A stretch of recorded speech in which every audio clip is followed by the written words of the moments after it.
Elena Carter woke up on a stranger's shoulder 30,000 feet above the Atlantic, and the man whose expensive suit she'd drooled on turned out to be one of the most dangerous people in Europe. By the time the plane touched down in Milan, her life had already been rewritten without her permission. What happens when an ordinary woman accidentally catches the attention of a man who bends entire cities to his will? Stay with me until the end, hit that like button, and drop a comment with your city so I can see how far this story travels. The flight attendant had made 3 passes through first class in the last 20 minutes, and Elena still hadn't moved. Her neck was cramped at an angle that would hurt like hell when she finally woke up, and a small trail of moisture had formed at the corner of her mouth, dampening the charcoal wool of a very expensive-looking suit jacket. The man wearing that jacket sat perfectly still, his gaze fixed on the darkened window beside him, one hand resting on the armrest between them, the other holding a glass of whiskey he hadn't touched in over an hour. Lorenzo Vieri didn't do turbulence. He didn't do small talk, and he certainly didn't do strangers drooling on his shoulder. But he hadn't moved her. The attendant hovered near his row again, her expression caught between concern and professional discretion. She opened her mouth, closed it, then finally leaned in just enough to whisper, "Sir, would you like me to—" "No." One word. Quiet. Final. She retreated immediately. Lorenzo's eyes shifted, just barely, toward the woman slumped against him. She was small, compact in a way that suggested she'd spent her whole life making herself less noticeable. Dark hair pulled into a loose bun that had come half undone somewhere over the ocean. No jewelry except a thin silver watch with a cracked face. Her clothes were practical, forgettable. A navy cardigan over a white blouse, jeans that had seen better years, scuffed loafers that looked like they'd walked her through half of Europe. She didn't belong in first class. That much was obvious from the way she'd boarded, clutching her ticket like it might evaporate, eyes wide as she took in the leather seats and the champagne flutes and the legroom that cost more than most people's rent. She'd sat down stiffly, buckled herself in with shaking hands, and spent the first hour of the flight staring at the seatback screen like she was afraid to touch anything. Then exhaustion had won. She'd nodded off somewhere over Greenland, her head dipping forward, then sideways, until gravity and circumstance had deposited her squarely onto Lorenzo's shoulder. He could have woken her, could have shifted away, could have summoned the attendant with a single glance and had her move to another seat entirely. Instead, he'd let her sleep. Now, 6 hours later, the cabin lights were starting to come up. Outside the window, the first pale edge of dawn was bleeding across the horizon. Milan was less than an hour away, and Elena Carter was still dead to the world. Lorenzo set his untouched whiskey on the tray table in front of him and studied her with the same quiet focus he brought to everything else in his life. She had a small scar near her left eyebrow, a faint constellation of freckles across the bridge of her nose. Her breathing was deep and even, the kind of sleep that only came from complete exhaustion, or complete trust. He knew which one it was. The plane dipped slightly as they began their descent, and Elena stirred, her brow creasing. She made a soft, unintelligible sound and shifted closer, her hand coming to rest lightly on his forearm. Lorenzo didn't move. He watched her fingers curl loosely against the fabric of his sleeve, pale and ink-stained, nails cut short and practical. A translator's hands? He'd noticed the battered laptop bag shoved under the seat in front of her, the stack of dog-eared dictionaries, the margins of her boarding pass covered in cramped handwriting. Italian verb conjugations, if he wasn't mistaken. She was here for work, which meant she had no idea who he was. That happened less and less these days. The seatbelt sign chimed softly overhead, and the captain's voice crackled through the speakers, announcing their final approach in Italian, then English. Around them, the other first-class passengers began to stir, closing laptops, folding blankets, reaching for their phones. Elena's eyes opened. For a moment, she didn't move, just blinked slowly, her gaze unfocused and confused, still half lost in whatever dream she'd been having. Then reality caught up. Her head was on someone's shoulder, her hand was on someone's arm, and that someone was a complete stranger. She jerked upright so fast she nearly headbutted him. Oh no, I'm so sorry." Her voice came out in a horrified rasp, thick with sleep and mortification. She yanked her hand back like she'd been burned, her face flooding with color as she pressed herself as far into her own seat as physics would allow. Lorenzo turned his head slowly, meeting her eyes for the first time. They were brown, dark and warm, currently wide with panic. "It's fine," he said. His voice was low, accented, utterly calm. Elena looked like she wanted to crawl under the seat. I didn't mean to. Oh God, did I drool on you?" She was staring at his shoulder in absolute horror. There was, in fact, a small damp spot on the charcoal wool. "It's fine," Lorenzo repeated. "It's not fine. That's a really nice suit. I'm so sorry. I don't usually. I've never." She was babbling now, her hands twisting together in her lap. "I don't know what happened. I was just so tired, and the flight was so long, and I didn't sleep the night before because I was packing, and then the cab was late, and breathe." The single word cut through her spiral cleanly. Elena sucked in a sharp breath and held it, her eyes locked on his. Lorenzo's expression didn't change. He didn't smile, didn't offer false reassurance, just watched her with a kind of steady, unreadable attention that should have been unnerving but somehow wasn't. "You were tired," he said simply. "You slept. No harm done." Elena exhaled shakily. "I really am sorry." "I know." The plane banked gently to the left, and the first lights of Milan appeared below them, a sprawl of gold and white against the pre-dawn blue. Elena glanced toward the window, then back at him, still looking mortified. "I'm Elena," she offered weakly. "Elena Carter." Lorenzo inclined his head slightly. "Lorenzo." He didn't offer a last name. Most people in his world didn't need one. Elena managed a small, embarrassed smile. "Well, Lorenzo, thank you for not, shoving me off or calling the flight attendant or something." "You needed the sleep." "Yeah, but still." She rubbed at her face with both hands, trying to wake herself up fully. "I'm usually not that out of it. I swear I'm a functional human being most of the time." "I believe you." There was something almost amused in the way he said it, though his expression remained neutral. Elena couldn't quite get a read on him. He was older than her, maybe late 30s, early 40s, with dark hair touched with gray at the temples, sharp cheekbones, and eyes the color of smoke. Expensive suit, expensive watch, expensive everything. The kind of man who moved through the world with absolute certainty.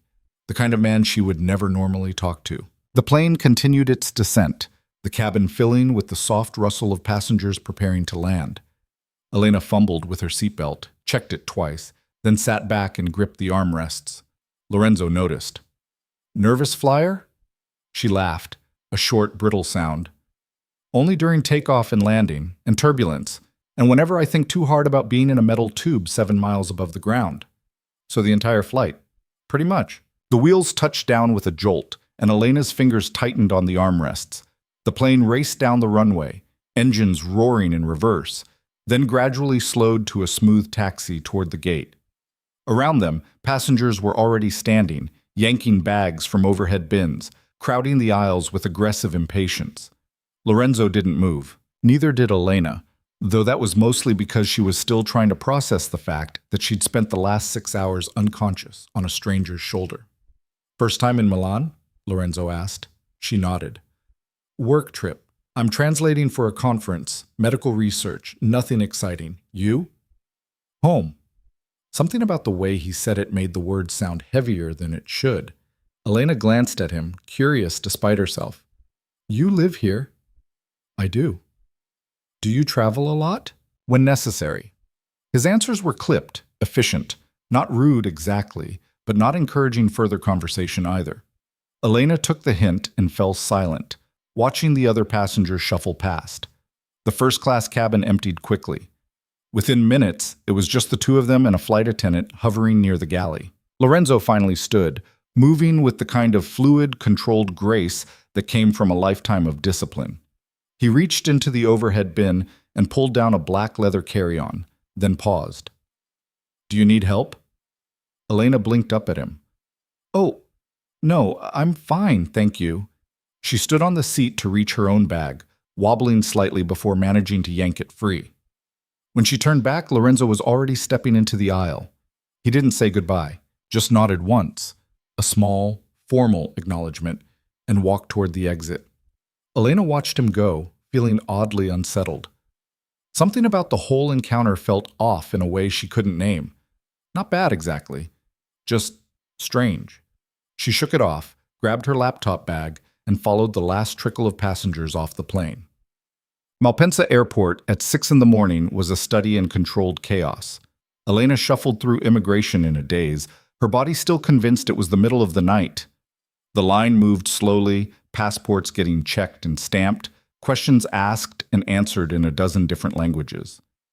When it was finally her turn, she handed over her documents with a tired smile.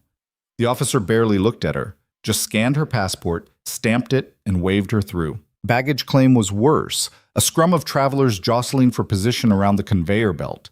Elena wedged herself into a gap near the end and waited, watching suitcases tumble past in an endless parade of black and navy and gray. Her bag was always last. That was just how the universe worked. She pulled out her phone and checked her messages. 3 emails from the conference organizers, 2 missed calls from her mother, and 1 text from her roommate back in Boston. "How's Italy? Meet any hot Italians yet?" Elena snorted and typed back a quick reply. "Just landed. Only Italian I've met so far is the guy whose shoulder I drooled on for 6 hours." Living the dream. Her suitcase finally appeared, bright red and impossible to miss, and she hauled it off the belt with a grunt. It was heavier than she remembered packing it. Outside, the arrivals hall was packed. Drivers holding signs, families reuniting, tourists looking lost. Elena scanned the crowd, looking for the shuttle service the conference had arranged. She didn't find it. What she found instead was a man in a dark suit standing directly in her path, holding a small card with her name on it. "Miss Carter?" Elena stopped. Yes?" The man's expression didn't change. He was built like a wall, broad shoulders, thick neck, hands that looked like they could crush concrete. His suit was well-tailored, but somehow still looked wrong on him, like he was playing dress-up. "This way, please." He reached for her suitcase. Elena pulled it back instinctively. "Wait, who are you?" "Your driver." "I didn't arrange for a driver. I'm supposed to take a shuttle." The man's jaw tightened slightly. "Plans have changed. Please come with me." Everything about this felt wrong. Elena took a step back, her heart starting to pound. "I don't think so. I'm going to go find the shuttle." "Miss Carter." The man didn't raise his voice. Didn't need to. There was something in his tone that made it clear this wasn't a request. Elena's mouth went dry. She glanced around, looking for security, for help, for anyone who might... "Is there a problem?" The voice came from behind her, low and familiar. Elena spun around. Lorenzo stood a few feet away, his carry-on in one hand, his expression as calm and unreadable as it had been on the plane. But there was something different now, a subtle shift in the air around him, a weight to his presence that hadn't been there before. The driver straightened immediately. "No problem, sir. I was just escorting Miss Carter to the car." Lorenzo's gaze flicked to Elena. "Is that what's happening?" She hesitated, caught between confusion and relief. I don't know. He says he's my driver, but I didn't arrange for one." "I see." Lorenzo's attention shifted back to the driver, and something passed between them, silent, instantaneous. The driver's posture changed, not quite a step back, but close. "My apologies for the confusion," Lorenzo said, his tone perfectly polite and utterly devoid of warmth. "Miss Carter will be coming with me." The driver didn't argue, just nodded once and melted back into the crowd. Elena stared after him, her pulse still racing. What the hell was that? A misunderstanding. That didn't feel like a misunderstanding. Lorenzo picked up her suitcase without asking, his expression unchanged. "Do you have a hotel?" "Yes, but which one?" The Marriott near the conference center, but..." "Come." He started walking. Elena didn't move. "Wait, what are you doing?" Lorenzo glanced back at her, one eyebrow raised slightly. "Making sure you get to your hotels safely." "You don't have to do that." "I know." He kept walking. Elena stood there for a moment, torn between wariness and the nagging sense that if she let him walk away right now, she'd regret it. Finally, she grabbed her laptop bag and hurried after him. "Seriously, you don't have to..." "I'm aware." They passed through the automatic doors and into the cool morning air. A black car was waiting at the curb, sleek, expensive, with tinted windows and a driver already standing at attention by the rear door. Lorenzo handed off Elena's suitcase, then turned to her. "Get in." It wasn't a command, not quite, but it wasn't a suggestion either. Elena hesitated, every instinct screaming at her that this was a bad idea. She didn't know this man, didn't know anything about him except that he was clearly wealthy, clearly powerful, and clearly used to being obeyed. But he'd also let her sleep on his shoulder for 6 hours without complaint, had intervened when that other driver made her uncomfortable, had looked at her like she was a person, not an inconvenience. Against her better judgment, she got in the car. Lorenzo slid in beside her and the driver closed the door with a soft click. The interior was all leather and dark wood, climate-controlled and spotless. Elena sank into the seat and tried not to feel like she'd just made a terrible mistake. The car pulled smoothly into traffic. For a long moment, neither of them spoke. Elena broke first. "So do you always just kidnap confused Americans at the airport, or is this a special occasion?" Lorenzo's mouth twitched. It wasn't quite a smile, but it was close. "Only the ones who drool on me." Despite everything, Elena laughed. "Fair." She watched the city slide past outside the window. Early morning Milan, all old stone and modern glass, trams rattling down narrow streets, cafes just beginning to open. It was beautiful in a way that felt almost unreal, like something out of a movie. "Thank you," she said quietly, "for helping back there. That guy was persistent." "That's one word for it." Lorenzo didn't respond, his gaze fixed on something outside the window. Elena studied him in profile. In the dim interior of the car, he looked different, harder. There were faint scars on his knuckles, she noticed, old ones, barely visible. "Can I ask you something?" she said. "You can ask." "Who are you?" Lorenzo turned his head, meeting her eyes. "I told you, Lorenzo." "That's not an answer." "It's the only one you need right now." There was no hostility in his voice, just a kind of quiet finality that made it clear the subject was closed. Elena should have pushed, should have demanded a real answer, or insisted he let her out of the car right now. Instead, she leaned back in her seat and watched the city wake up. The Marriott was exactly what Elena had expected: clean, modern, aggressively corporate. The kind of hotel where every room looked the same and the breakfast buffet cost €30. Lorenzo's driver pulled up to the entrance, and before Elena could reach for the door handle, it was already being opened by a uniformed attendant. She climbed out, blinking in the bright morning sun. Lorenzo followed, moving with that same fluid ease.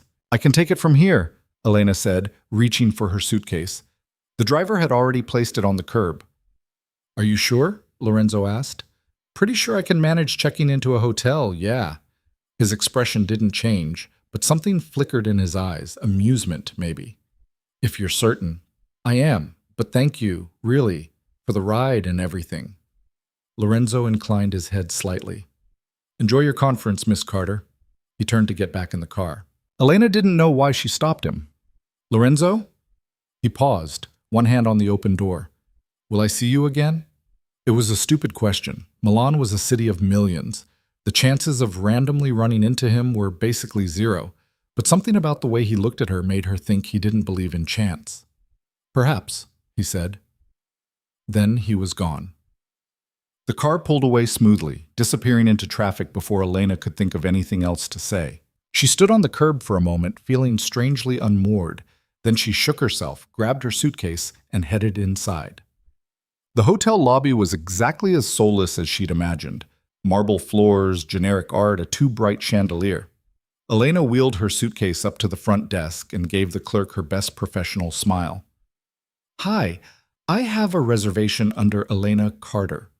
The clerk typed something into his computer, frowned, typed some more. "I'm sorry, Miss Carter, but I'm not seeing a reservation under that name." Elena's stomach dropped. "That's impossible. I booked it 3 weeks ago. I have the confirmation email." She pulled out her phone with shaking hands, scrolling frantically through her inbox. The clerk waited, his expression politely neutral. Elena found the email, turned the screen toward him. "See? Confirmation number and everything." The clerk squinted at it, typed some more, then shook his head. "I apologize, but this reservation was canceled yesterday." "Canceled? By who?" "I don't have that information, but I can see if we have any availability." No, that doesn't make sense. I didn't cancel it. Someone made a mistake. The clerk's professional smile was starting to crack. I understand your frustration, Miss Carter, but without a valid reservation, let me talk to your manager. Of course, one moment. He picked up a phone, murmured something into it, then hung up. Someone will be with you shortly. Elena stepped back from the desk, her mind racing.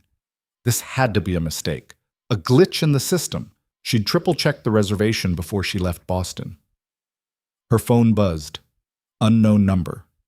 Milan area code. She answered it without thinking. Miss Carter? The voice was smooth, professional, unfamiliar. This is Marco from the Hotel Principe di Savoia. We have you checked in for a junior suite. Your luggage should arrive within the hour. Elena's blood went cold. I'm sorry, what? Your reservation at the Marriott has been canceled and upgraded.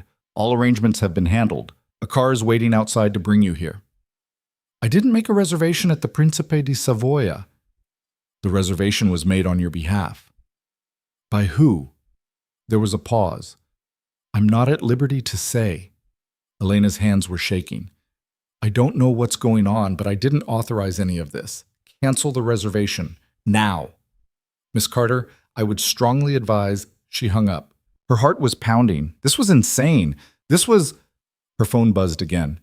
Different number. She answered. Elena. Lorenzo's voice, low, calm, utterly unruffled. What did you do? Her voice came out sharper than she intended. I upgraded your accommodations. You... What? Why? Because the Marriott is depressing, and you deserve better. Elena's brain stuttered. You can't just... You don't get to make decisions like that for me. I don't even know you. I'm aware. Then why... Consider it an apology for the confusion at the airport. That doesn't make any sense. Nevertheless, she could hear the faint sound of traffic in the background.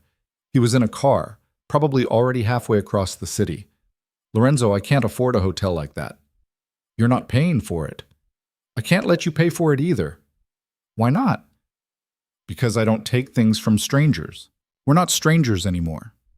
His tone shifted slightly, something almost playful creeping in. You drooled on me, remember? That creates a bond. Despite everything, Elena felt her mouth twitch. That's not how it works. Isn't it? She closed her eyes, trying to think. This was crazy, all of it. She should march back up to that desk, demand they fix her reservation, and forget this entire morning ever happened. But a tiny, reckless part of her didn't want to. I have to go, she said finally. I have a conference to get to. The car is still outside. Lorenzo. 3 days, Elena. Stay at the Principe for 3 days. If you hate it, I'll arrange for you to be moved back to the Marriott. No questions asked. Why are you doing this? The question hung in the air between them. When Lorenzo answered, his voice was quieter, more honest. I don't know yet. Then he hung up.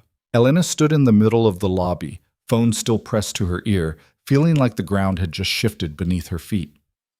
The manager appeared at the desk, looking harried. Miss Carter? I understand there's been some confusion with your reservation. Elena looked at him, looked at the generic lobby, looked at her phone. Then she made a decision she'd probably regret. It's fine, she said. The issue's been resolved. She walked outside. The car was exactly where Lorenzo said it would be. Same driver, same tinted windows. This time, she got in without hesitating. The Hotel Principe di Savoia was not the Marriott. It was old-world elegance wrapped in modern luxury. High ceilings, crystal chandeliers, marble columns, staff who moved like ghosts and seemed to anticipate needs before they were spoken. Elena felt wildly out of place the moment she stepped into the lobby. A woman in a perfectly tailored suit appeared at her elbow. Miss Carter, welcome. I'm Julia. We have your suite ready. If you'll follow me. Elena followed in a daze. The elevator was all mirrors and soft lighting. Julia made polite small talk about the hotel's amenities, the weather, the conference Elena was attending. Elena nodded in the right places and tried not to panic. The suite was on the 8th floor. Julia opened the door with a key card and stepped aside.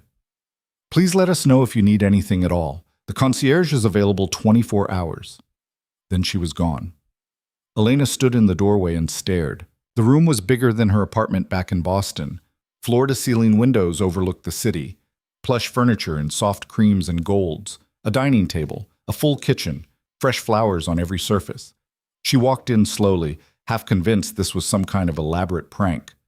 Her suitcase was already there, placed neatly at the foot of the bed. The bed. It was enormous, king-sized at minimum, with enough pillows to build a fort. Elena sat down on the edge of it and laughed, a slightly unhinged sound that echoed in the empty room. Her phone buzzed. "Is it acceptable?" "Lorenzo." "Of course." She typed back, "It's insane." 3 dots appeared, disappeared, appeared again. That's not an answer. Elena looked around the suite again, at the ridiculous luxury of it all. "It's perfect and completely unnecessary." "I disagree." She frowned at the screen. "You don't even know me." The response came almost immediately. "Not yet." 2 words. Simple. Devastating.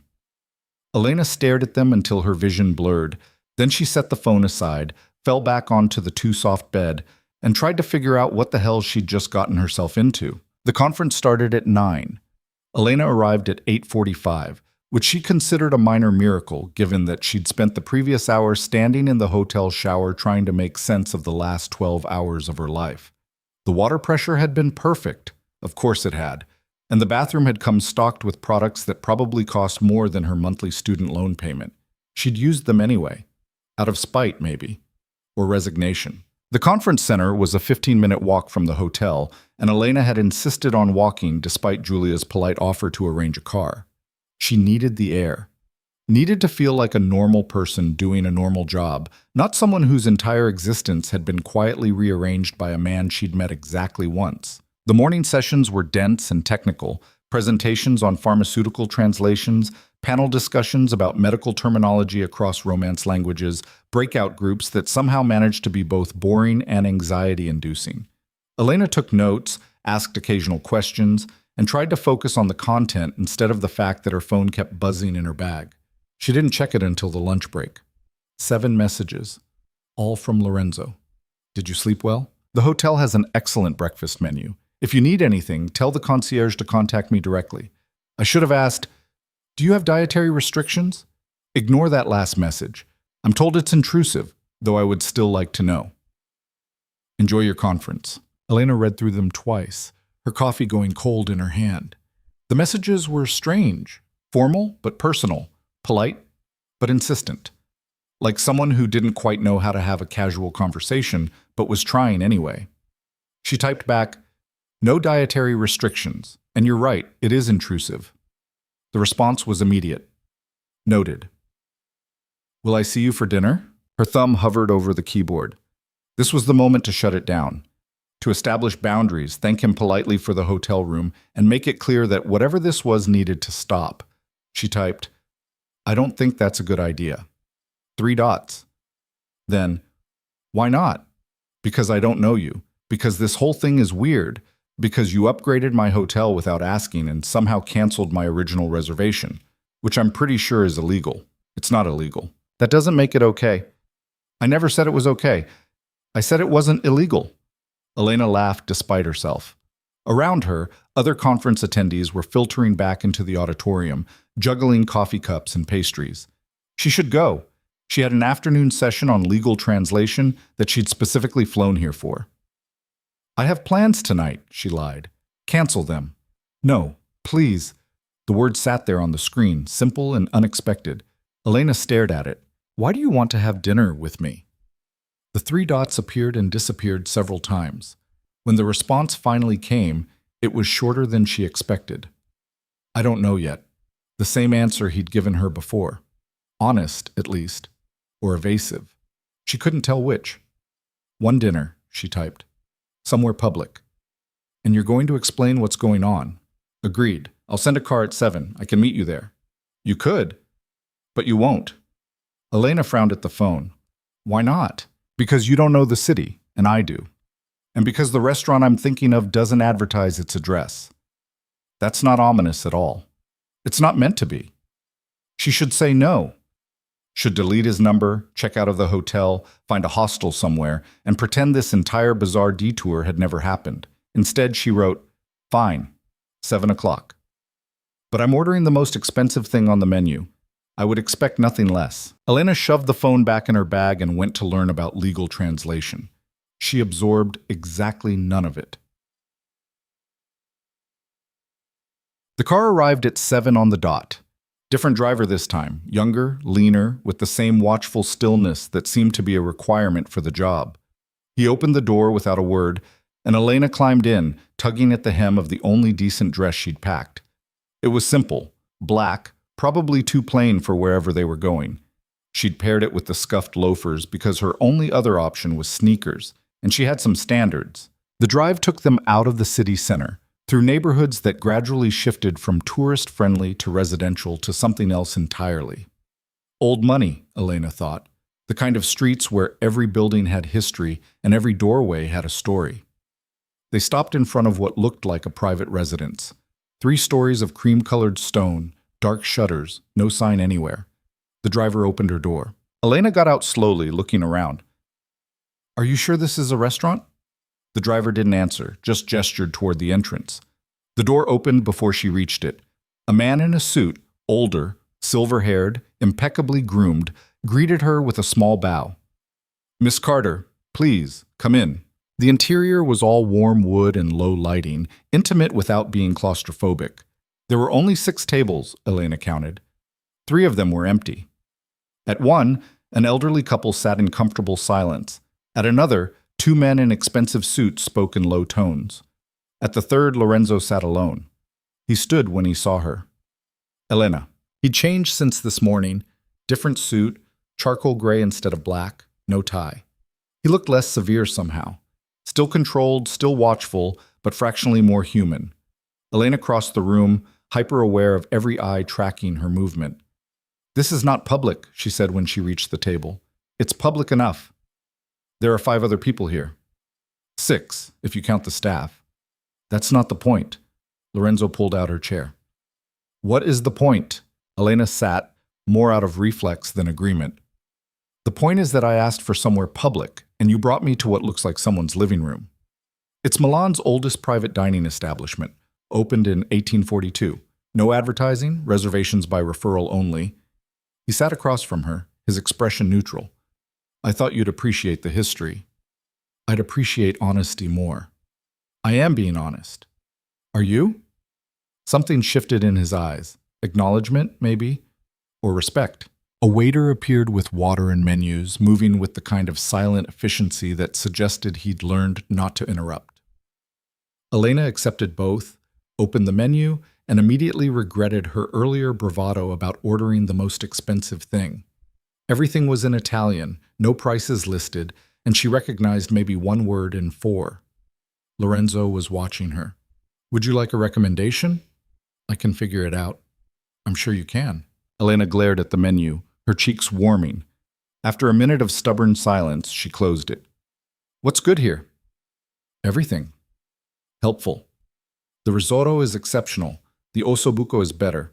If you trust me, I'll order for both of us." "And if I don't trust you?" "Then you'll have a very long conversation with the waiter in broken Italian and end up with something you didn't want." He wasn't wrong.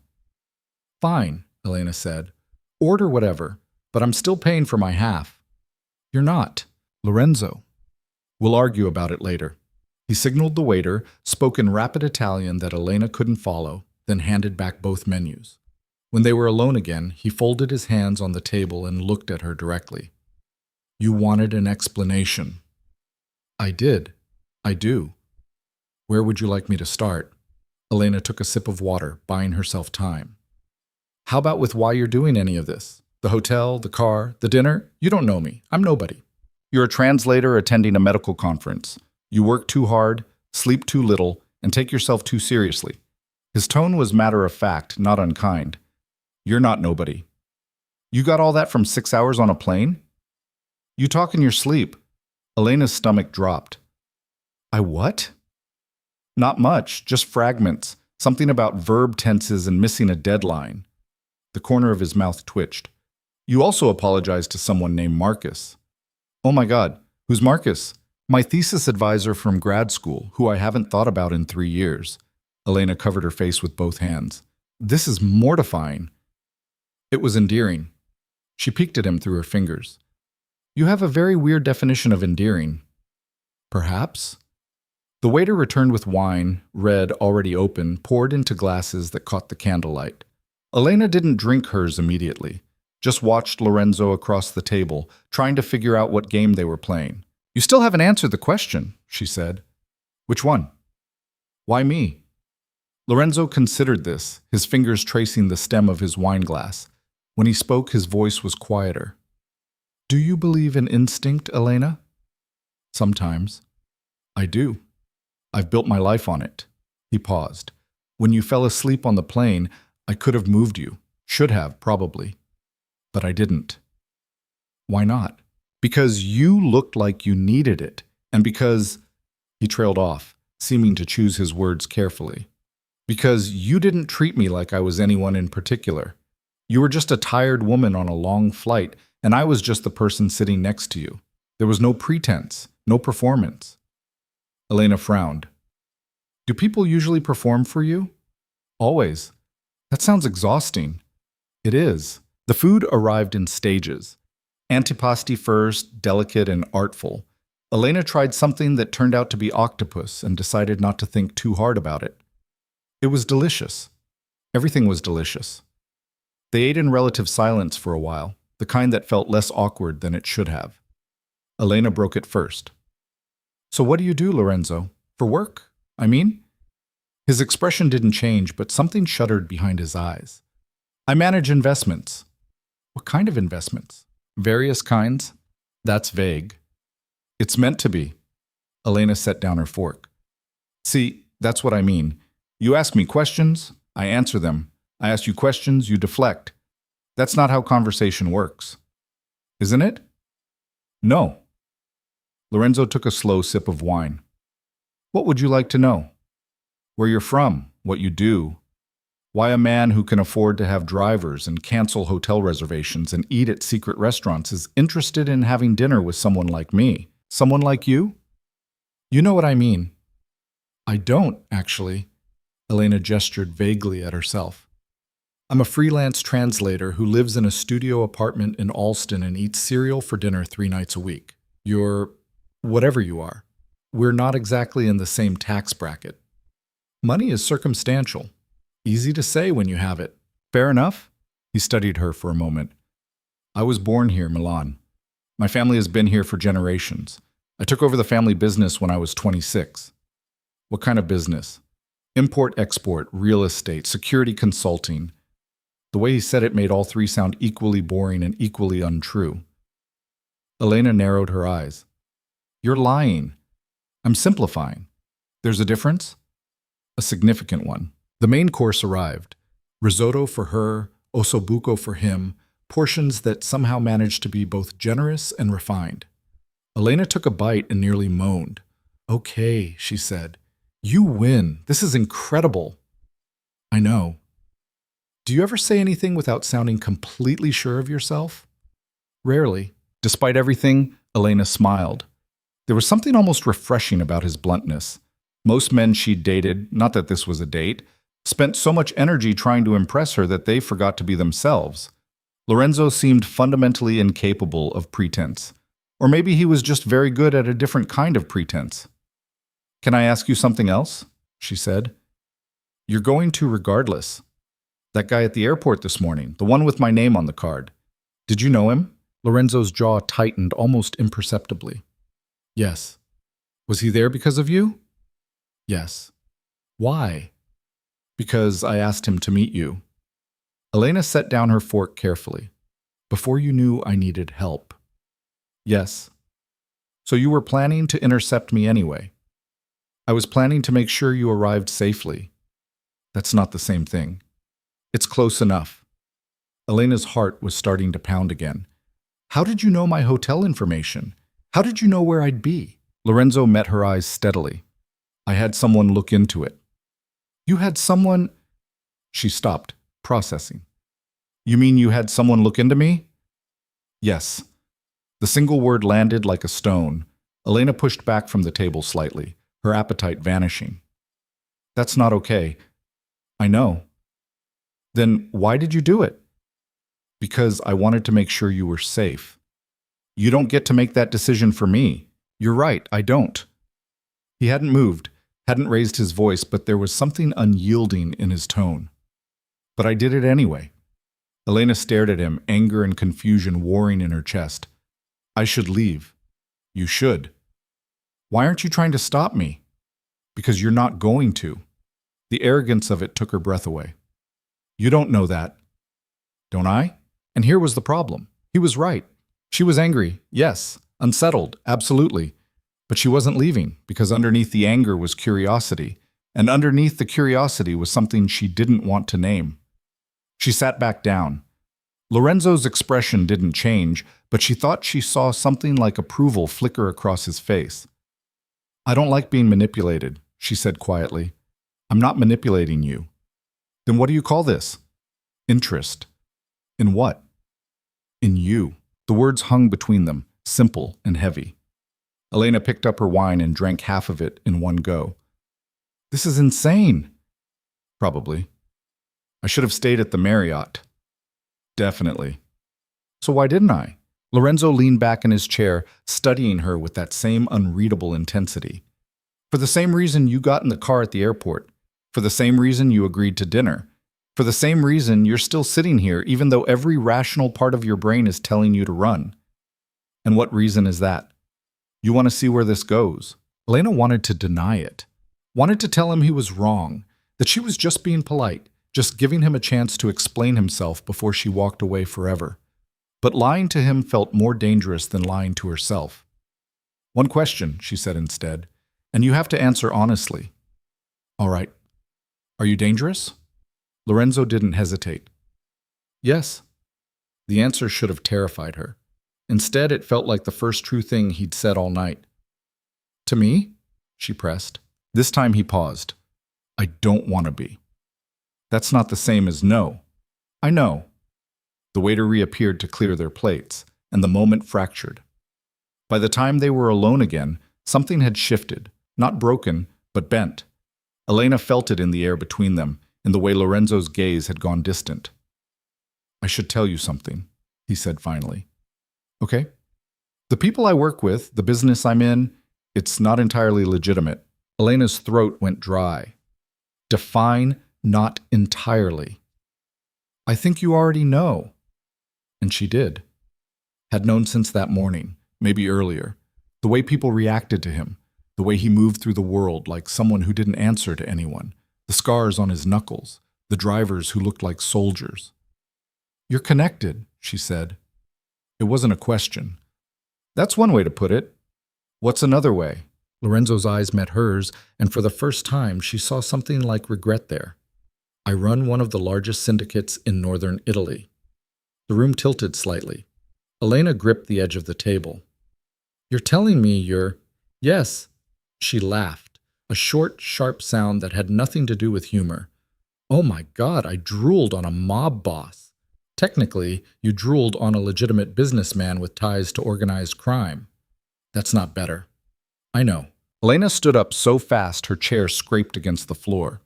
The couple at the other table glanced over, then quickly looked away. She pressed both hands to her temples, trying to think. I need air. Lorenzo was already standing. There's a terrace. Of course there is. He led her through a side door and out onto a small balcony overlooking a private garden. The night air was cool and damp, carrying the scent of jasmine. Milan spread out below them, lights glittering in the darkness. Elena braced her hands on the railing and tried to breathe. You could have led with that, she said. Would you have stayed? No. That's why I didn't. She turned to face him. He'd followed her outside but kept his distance, hands in his pockets, expression unreadable as ever. What do you want from me, Lorenzo? I told you. I don't know yet. That's not good enough. It's all I have. Elena shook her head. I can't do this. Whatever this is, I'm here for a week and then I'm gone. Back to Boston, back to my life. I can't be part of your world. I'm not asking you to be. Then what are you asking? He moved closer, just a step, but it felt like more. I'm asking you to have dinner with me again tomorrow. That's insane. Probably. I could get hurt. Not if I have anything to say about it. You can't promise that. No, he agreed. But I can try. Elena looked at him, really looked. At the controlled stillness, the old scars, the way he watched her like she was something rare and breakable. He was dangerous. He'd admitted as much. And yet here she was, on a terrace in Milan, seriously considering whether to keep seeing a man who'd just confessed to running a criminal organization. Her phone buzzed in her purse. Probably her mother. Or the conference organizers. Or reality, trying to remind her that normal people didn't do things like this. She ignored it. If I say yes, she said slowly, I need ground rules. Lorenzo nodded. Name them. No more surprises, no more arranging things without asking me first. Agreed. And honesty. If I ask you something, you answer. No deflecting, no simplifying, no bullshit. Within reason. No, not within reason, just honesty. He considered this. Some things I can't tell you, not because I don't want to, but because it would put you at risk. Then you tell me that. You say, I can't answer that because it would put you at risk, and I get to decide if I'm okay with it. All right. And if I want to leave, if I want to end this, whatever this is, you let me go. No arguments, no persuasion, no sending drivers to change my mind. Lorenzo's expression flickered. That's the one I can't promise. Why not? Because I don't know if I'm capable of it. The honesty of it was startling. Elena felt something twist in her chest. That's not reassuring. It's not meant to be. It's the truth. They stood there in the cool darkness, the city breathing below them, and Elena tried to make a decision that made sense. Tried to find a version of this situation where she walked away, went back to her conference, finished her week in Milan, and flew home without looking back. She couldn't find it. One more dinner, she heard herself say. Tomorrow. And if I don't like where this is going, that's it. We're done. Lorenzo's expression didn't change, but something in his eyes shifted. Understood. I mean it, Lorenzo. I know you do. They went back inside. The restaurant was emptier now, just one table occupied, the staff moving like shadows in the background. Lorenzo settled the bill with a quiet word and a nod, and then they were outside again, the car waiting at the curb. The drive back to the hotel was silent. Elena stared out the window, watching the city slide past, trying to figure out what she'd just agreed to. Lorenzo sat beside her, close enough that she could feel the warmth of him, but careful not to touch. When they arrived at the Principe, the driver opened her door. Elena climbed out, then hesitated. Lorenzo had gotten out on his side, watching her over the roof of the car. Thank you, she said, for dinner. Thank you for coming. I'm still not sure it was a good idea. Neither am I. Despite everything, Elena smiled. Good night, Lorenzo. Good night, Elena. She turned toward the hotel entrance, then stopped. Lorenzo. Yes? Tomorrow. Somewhere actually public this time. His mouth curved into something that almost resembled a smile.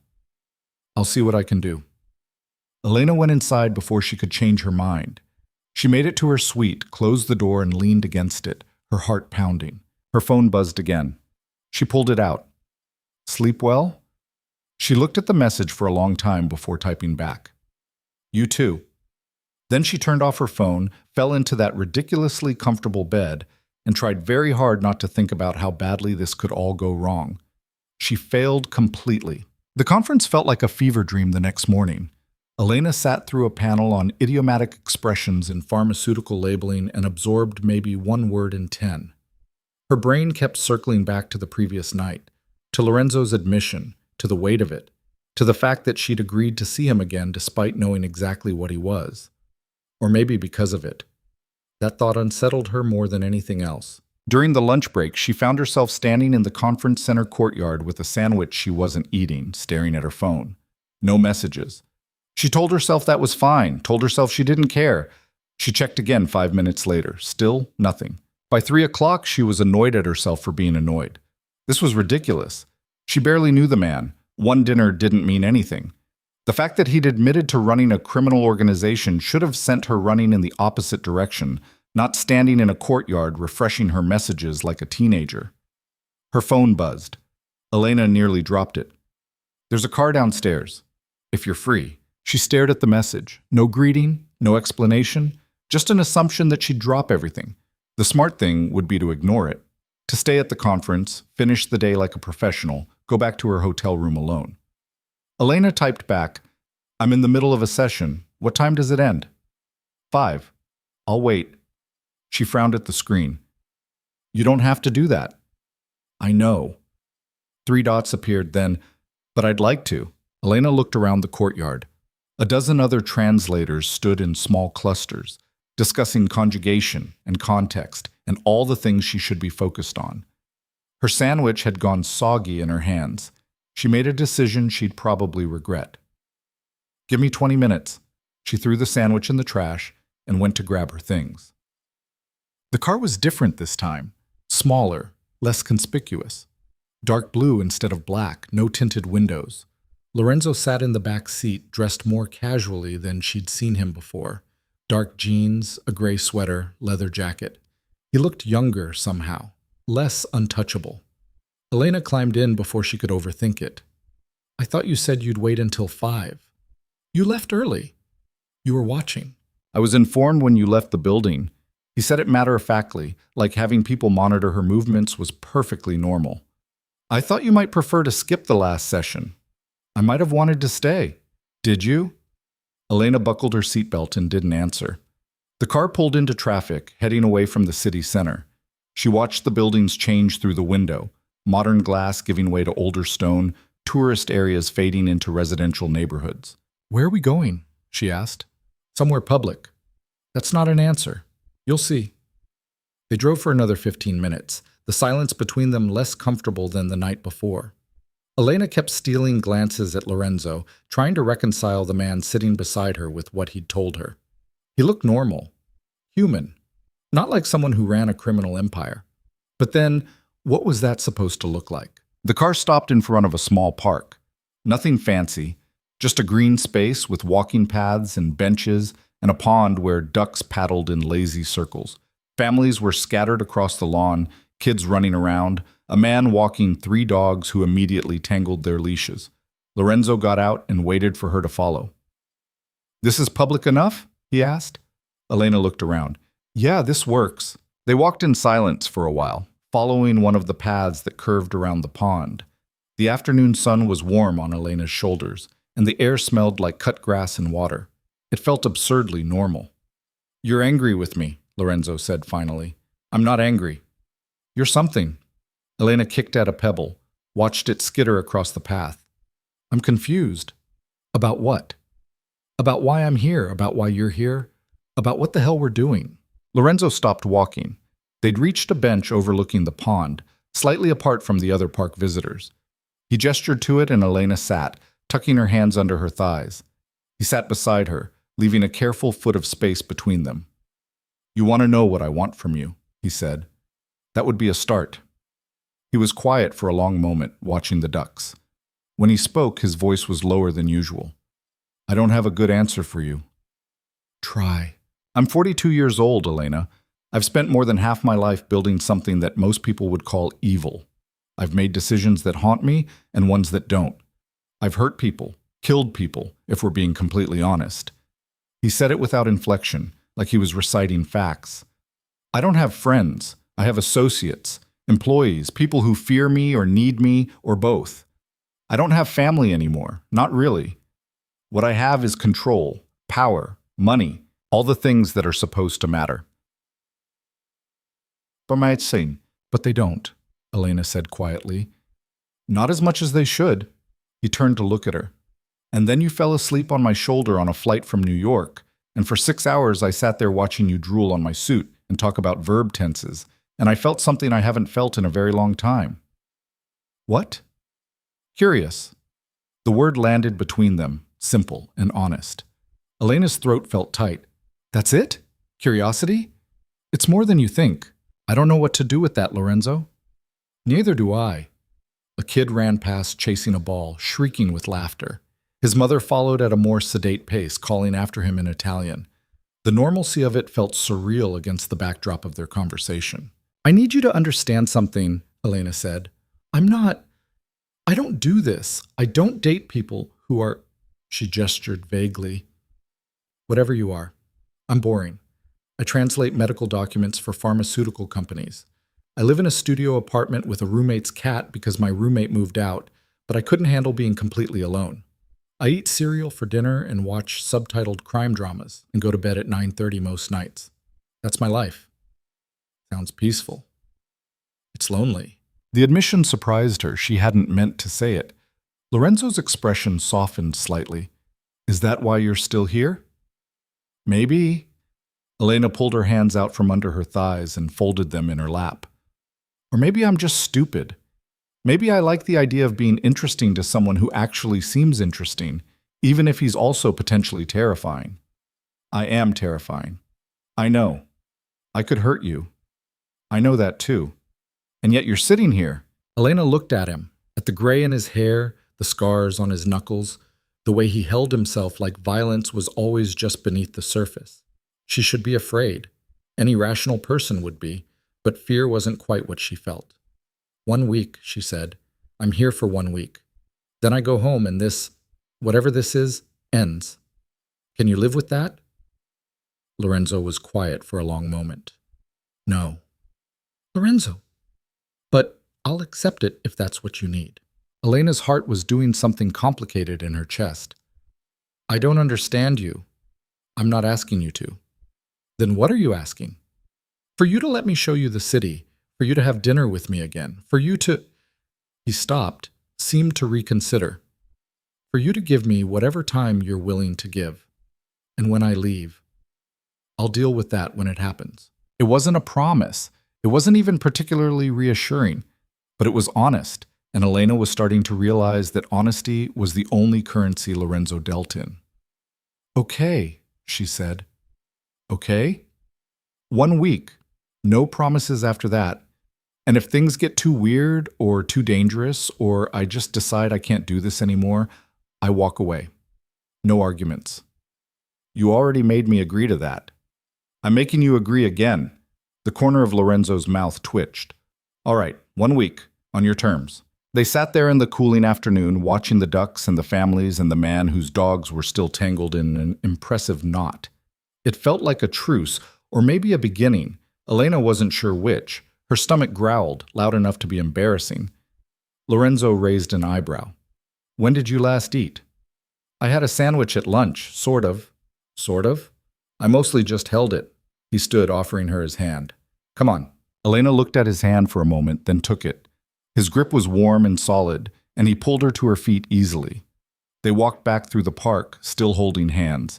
Elena told herself it didn't mean anything, that she was just going along with it for the week, that she could let go anytime she wanted. She didn't let go. Lorenzo took her to the place that was the exact opposite of the restaurant from the night before. Bright, loud, packed with people. A pizzeria that looked like it had been there for 100 years, with checkered tablecloths and a wood-fired oven that radiated heat.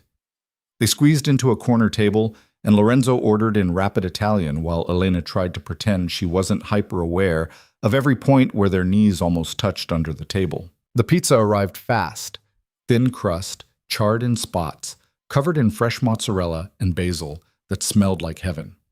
Elena took a bite and forgot to be self-conscious. Oh my God! Better than the risotto? Different category, equally perfect. They ate in comfortable silence for a while. The restaurant hummed around them, conversations in Italian and English and languages Elena didn't recognize. The clatter of plates, someone's phone ringing and being hastily silenced. Can I ask you something? Elena said between bites. Always. When you said you'd killed people, Lorenzo's expression didn't change. Yes? She put down her pizza. I need to know if you enjoyed it. The question hung in the air between them, heavy and unavoidable. Lorenzo set down his own slice and wiped his hands carefully on a napkin. No. That's it? Just no? What else do you want me to say? I want you to explain it. I want to understand how someone does that and still sits across from me in a pizzeria like a normal person. Lorenzo leaned back in his chair, his eyes distant. The first time I killed someone, I was 19. He'd stolen from my father, not money, but something more valuable, information. He was going to sell it to a rival family. He paused, his jaw tight. My father handed me a gun and told me to handle it. So I did. Elena's throat was dry. Did you hesitate? No. Why not? Because I'd been raised to understand that hesitation gets you killed, that mercy is weakness, that the only way to survive in that world is to be harder than everyone else. He met her eyes. I believed all of that back then. And now? Now I know that survival isn't the same as living, but I also know that the choices I made can't be unmade. The things I've done can't be undone. I can tell you I didn't enjoy it, that I did what I thought was necessary, that I've tried to build something better now, but none of that changes the fact that I've taken lives. Elena's hands were shaking slightly. She pressed them flat against the table. How many? Does it matter? Yes. Lorenzo was quiet for a long moment. Enough that I stopped counting. The noise of the restaurant seemed very far away suddenly. Elena felt like she was standing at the edge of something, looking down into depths she couldn't measure. I should be horrified, she said quietly. You should be. I should get up and leave right now. Probably. So why aren't I? Lorenzo reached across the table and covered one of her hands with his. His palm was warm, his grip gentle despite the scars. Because you see something in me that I don't see in myself. Or because you're more reckless than you think. Or because this week in Milan has unmoored you from your regular life and you're making decisions you wouldn't normally make. He squeezed her hand once, then let go. I don't know which it is, but I'm not going to pretend to be something I'm not just to make you comfortable. Imta sein, ikam. I don't want you to pretend. Then what do you want? Elena picked up her pizza again, more to have something to do with her hands than because she was hungry. I want to know if the person you are now, not 19 years ago, but now, is someone who would hurt an innocent person. Define innocent. You know what I mean. Lorenzo considered this. I don't hurt people who aren't involved in my world. I don't hurt civilians, bystanders, people who are just trying to live their lives. I have rules. But within your world? Within my world, everyone knows what they're signing up for. And yes, sometimes people get hurt. By you? By me, or by people who work for me.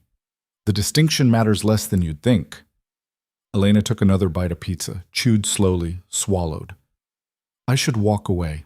You've said that before. I mean it. I believe you. But I'm not going to. I know.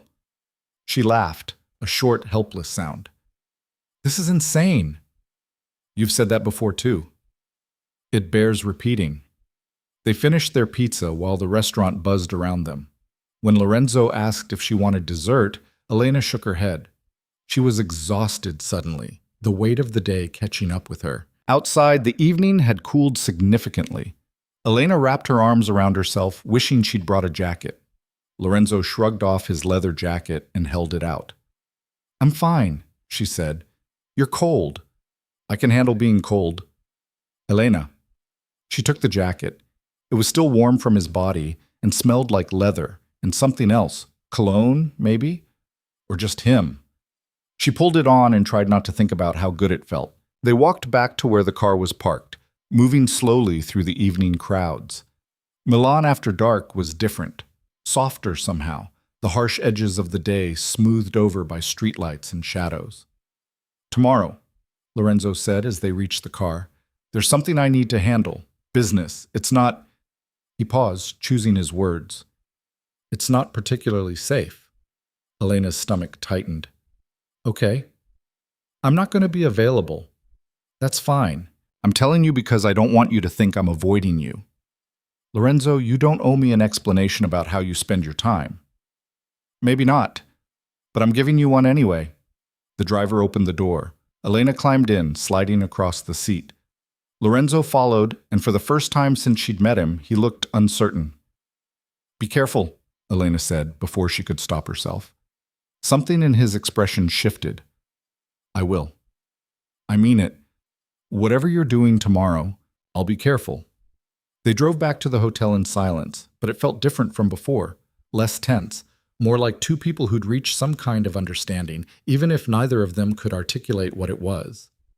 When they pulled up to the Principe, Lorenzo didn't get out, just sat there, his hands resting on his knees. Elena.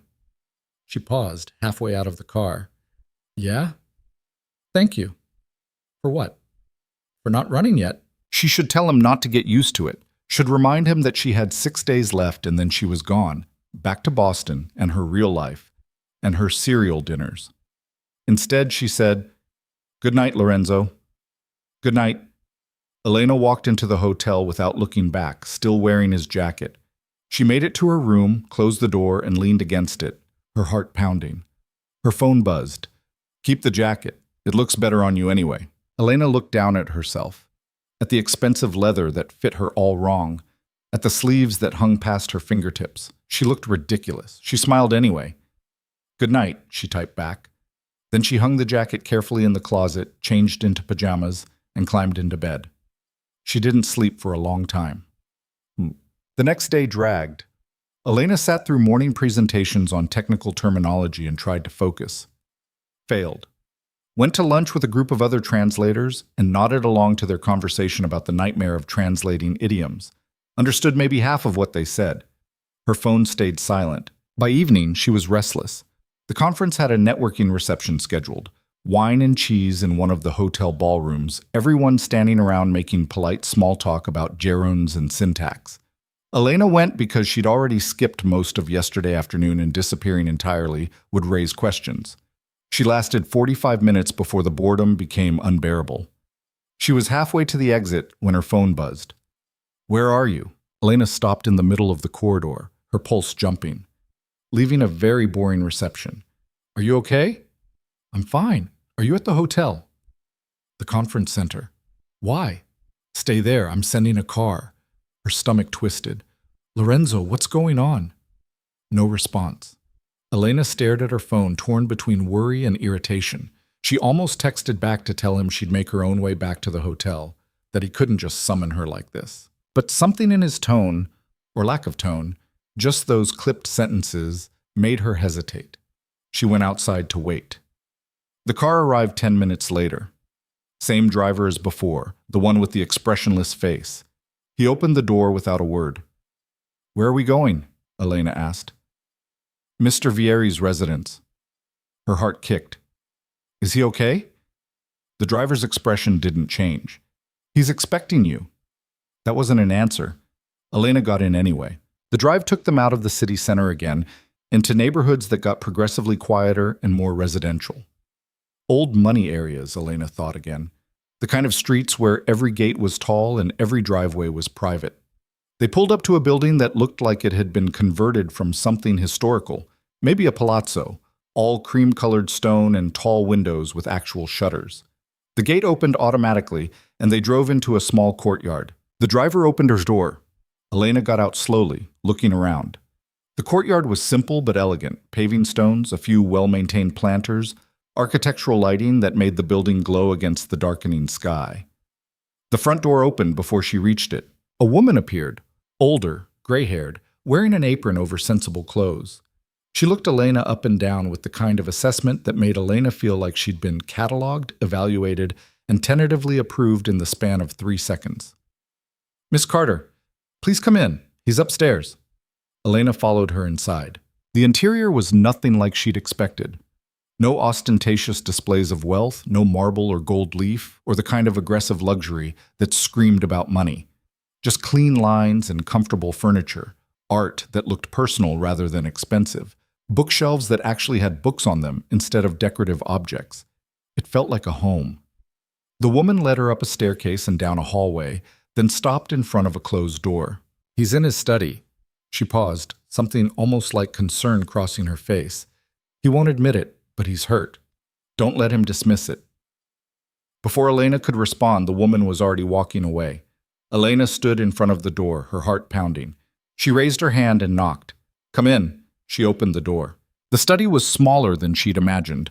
One wall lined with bookshelves, a desk by the window, a leather couch that looked well used. Lorenzo stood in front of the desk with his back to her, his shoulders tight. Elena's breath caught. There was blood on his shirt cuff. Not a lot, just a dark stain that looked nearly black in the dim light, but enough that she knew it wasn't his imagination, wasn't a trick of the shadows. Lorenzo. He turned slowly. His face was composed, controlled, but there was something off about the way he moved. Too careful, too precise. Elena, thank you for coming. What happened? Business. As I said. You're hurt. Barely. She crossed the room in 3 steps and reached for his arm. He let her take it, though she felt him tense when she pushed up the sleeve. The cut wasn't deep, but it was clean. A knife maybe, or broken glass. It had been bandaged already, white gauze wrapped around his forearm, but blood had seeped through at the edges. This needs proper stitches, Elena said. It's fine. It's not fine. You need to see a doctor. I've seen plenty of doctors. This isn't worth their time. Elena looked up at him, her hand still holding his arm. Are you in pain? It's manageable. That's not what I asked. Lorenzo's jaw tightened. Yes. The simple admission cost him something. Elena could see it in the way he held himself, in the tension around his eyes. Sit down, she said. Elena. Sit. Down. He sat. Elena looked around the study until she found what she was looking for, a sidebar with bottles of liquor and glasses. She poured 2 fingers of whiskey into a glass and brought it back to him. Drink this. Lorenzo took the glass but didn't drink. You don't have to. I'm not doing anything. I'm just sitting here while you drink whiskey and try to pretend you're not bleeding through your bandage. He smiled faintly. You're stubborn. You've mentioned that before. I'm mentioning it again. He drank the whiskey in 1 swallow, then set the glass aside. Elena sat beside him on the couch, close enough that their legs touched. Tell me what happened, she said. A disagreement. Lorenzo, he sighed, leaning back against the cushions. One of my associates decided he didn't like the terms of our arrangement. He made his displeasure known. We came to an understanding, which involved you getting cut. Among other things? Elena didn't want to know what the other things were. Is it handled? For now. And the other guy? Lorenzo's expression went flat. He won't be making his displeasure known again. The implication hung in the air between them. Elena felt her stomach turn over, but she didn't look away. This is your life, she said quietly. This is what you do. Yes. People trying to kill you, you trying to kill them. In simplified terms, yes. Elena pressed her hands to her face. She should leave, should walk out of this study, out of this building, out of Lorenzo's life entirely before she got pulled any deeper into a world where people got stabbed over business disagreements. Instead, she reached for his hand, the one without the bandage, and held it. Lorenzo looked at their joined hands, then at her face. You should go. I know. I can't protect you from this, Elena. Not really. I can minimize the risk, keep you away from the worst of it. But I can't make it safe. This is what my life looks like. I know. Then why are you still here? Elena didn't have a good answer. Or maybe she did, and she just wasn't ready to say it out loud. Because I want to be, she said instead. Lorenzo's expression cracked slightly. Not much, but enough that she saw the person underneath. Not the crime boss or the untouchable figure. Just a man who was tired and hurt, and surprised that someone was choosing to stay. He lifted their joined hands and pressed his lips to her knuckles. The gesture was old-fashioned, almost formal, but there was something raw in it that made Elena's breath catch. Thank you, he said quietly. For what? For not running. You keep saying that. Because I keep expecting you to. They sat there in the quiet study while Milan moved on outside, and Elena tried to figure out when exactly she'd stopped being a translator on a business trip and become someone who held hands with criminals and worried about their knife wounds. She couldn't pinpoint the moment. Maybe there wasn't one. Maybe it had been inevitable from the second she'd fallen asleep on that plane, her head dropping onto a stranger's shoulder, trusting him without knowing why. I should change this bandage, she said eventually. I have someone who can do that. I'm sure you do, but I'm here now. Lorenzo studied her for a long moment, then nodded. Bathroom, down the hall. There's a first aid kit under the sink. Elena found it easily. a professional-grade medical kit that looked like it belonged in an ambulance. She brought it back to the study and made Lorenzo sit still while she unwrapped the blood-soaked gauze.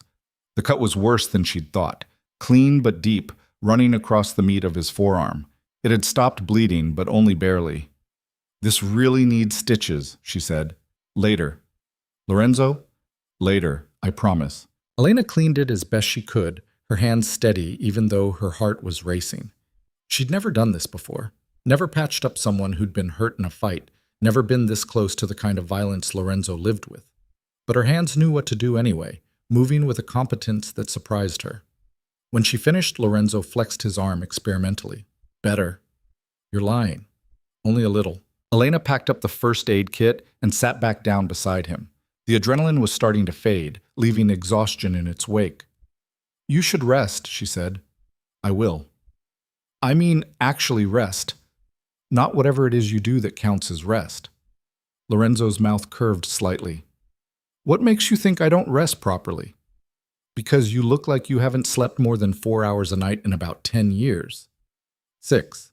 That's not better." "I know." They sat in silence for another moment. Then Lorenzo said, "Stay." Elena's heart stuttered. "What?" "Stay tonight, just to sleep. I have guest rooms." "Lorenzo, I know it's not appropriate. I know it's asking too much, but He stopped, seeming to struggle with the words. "I don't want to be alone tonight." The admission was so quiet, so unexpected, that Elena almost missed it. She should say no, should remind him about boundaries, and the fact that they barely knew each other, and all the very sensible reasons why this was a terrible idea. "Okay," she heard herself say. Lorenzo's eyes widened slightly. "Okay?" "Just to sleep. And only because you're hurt, and I don't trust you not to do something stupid if left unsupervised." "That's probably wise." Elena stood, offering him her hand. "Come on, show me these guest rooms." He took her hand and let her pull him up, wincing slightly. Elena pretended not to notice. The guest room was at the end of the hall, simple but comfortable, with a large bed and windows that overlooked the courtyard. Someone, probably the gray-haired woman, had already turned down the covers. "There's a bathroom through that door," Lorenzo said. "Extra clothes in the dresser if you need them. And if you need anything else, I know where to find you." He nodded, then hesitated in the doorway. "Thank you, Elena. You keep saying that. I mean it every time."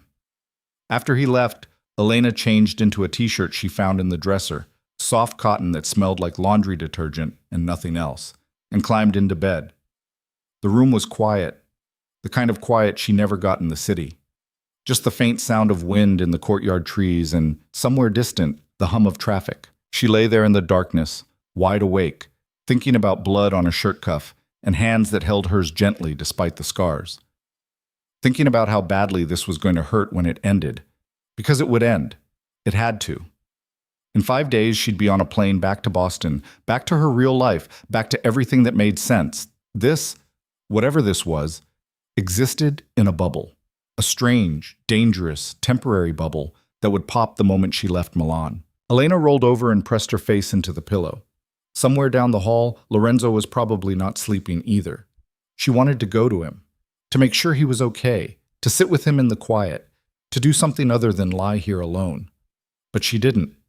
Instead, she closed her eyes and tried very hard not to count down the days she had left. Elena woke to sunlight streaming through unfamiliar windows and the smell of coffee. For a disoriented moment, she couldn't remember where she was. Then it came back in pieces. Lorenzo's study, the blood, his quiet request for her to stay. She sat up slowly, pushing hair out of her face, and looked around the guest room.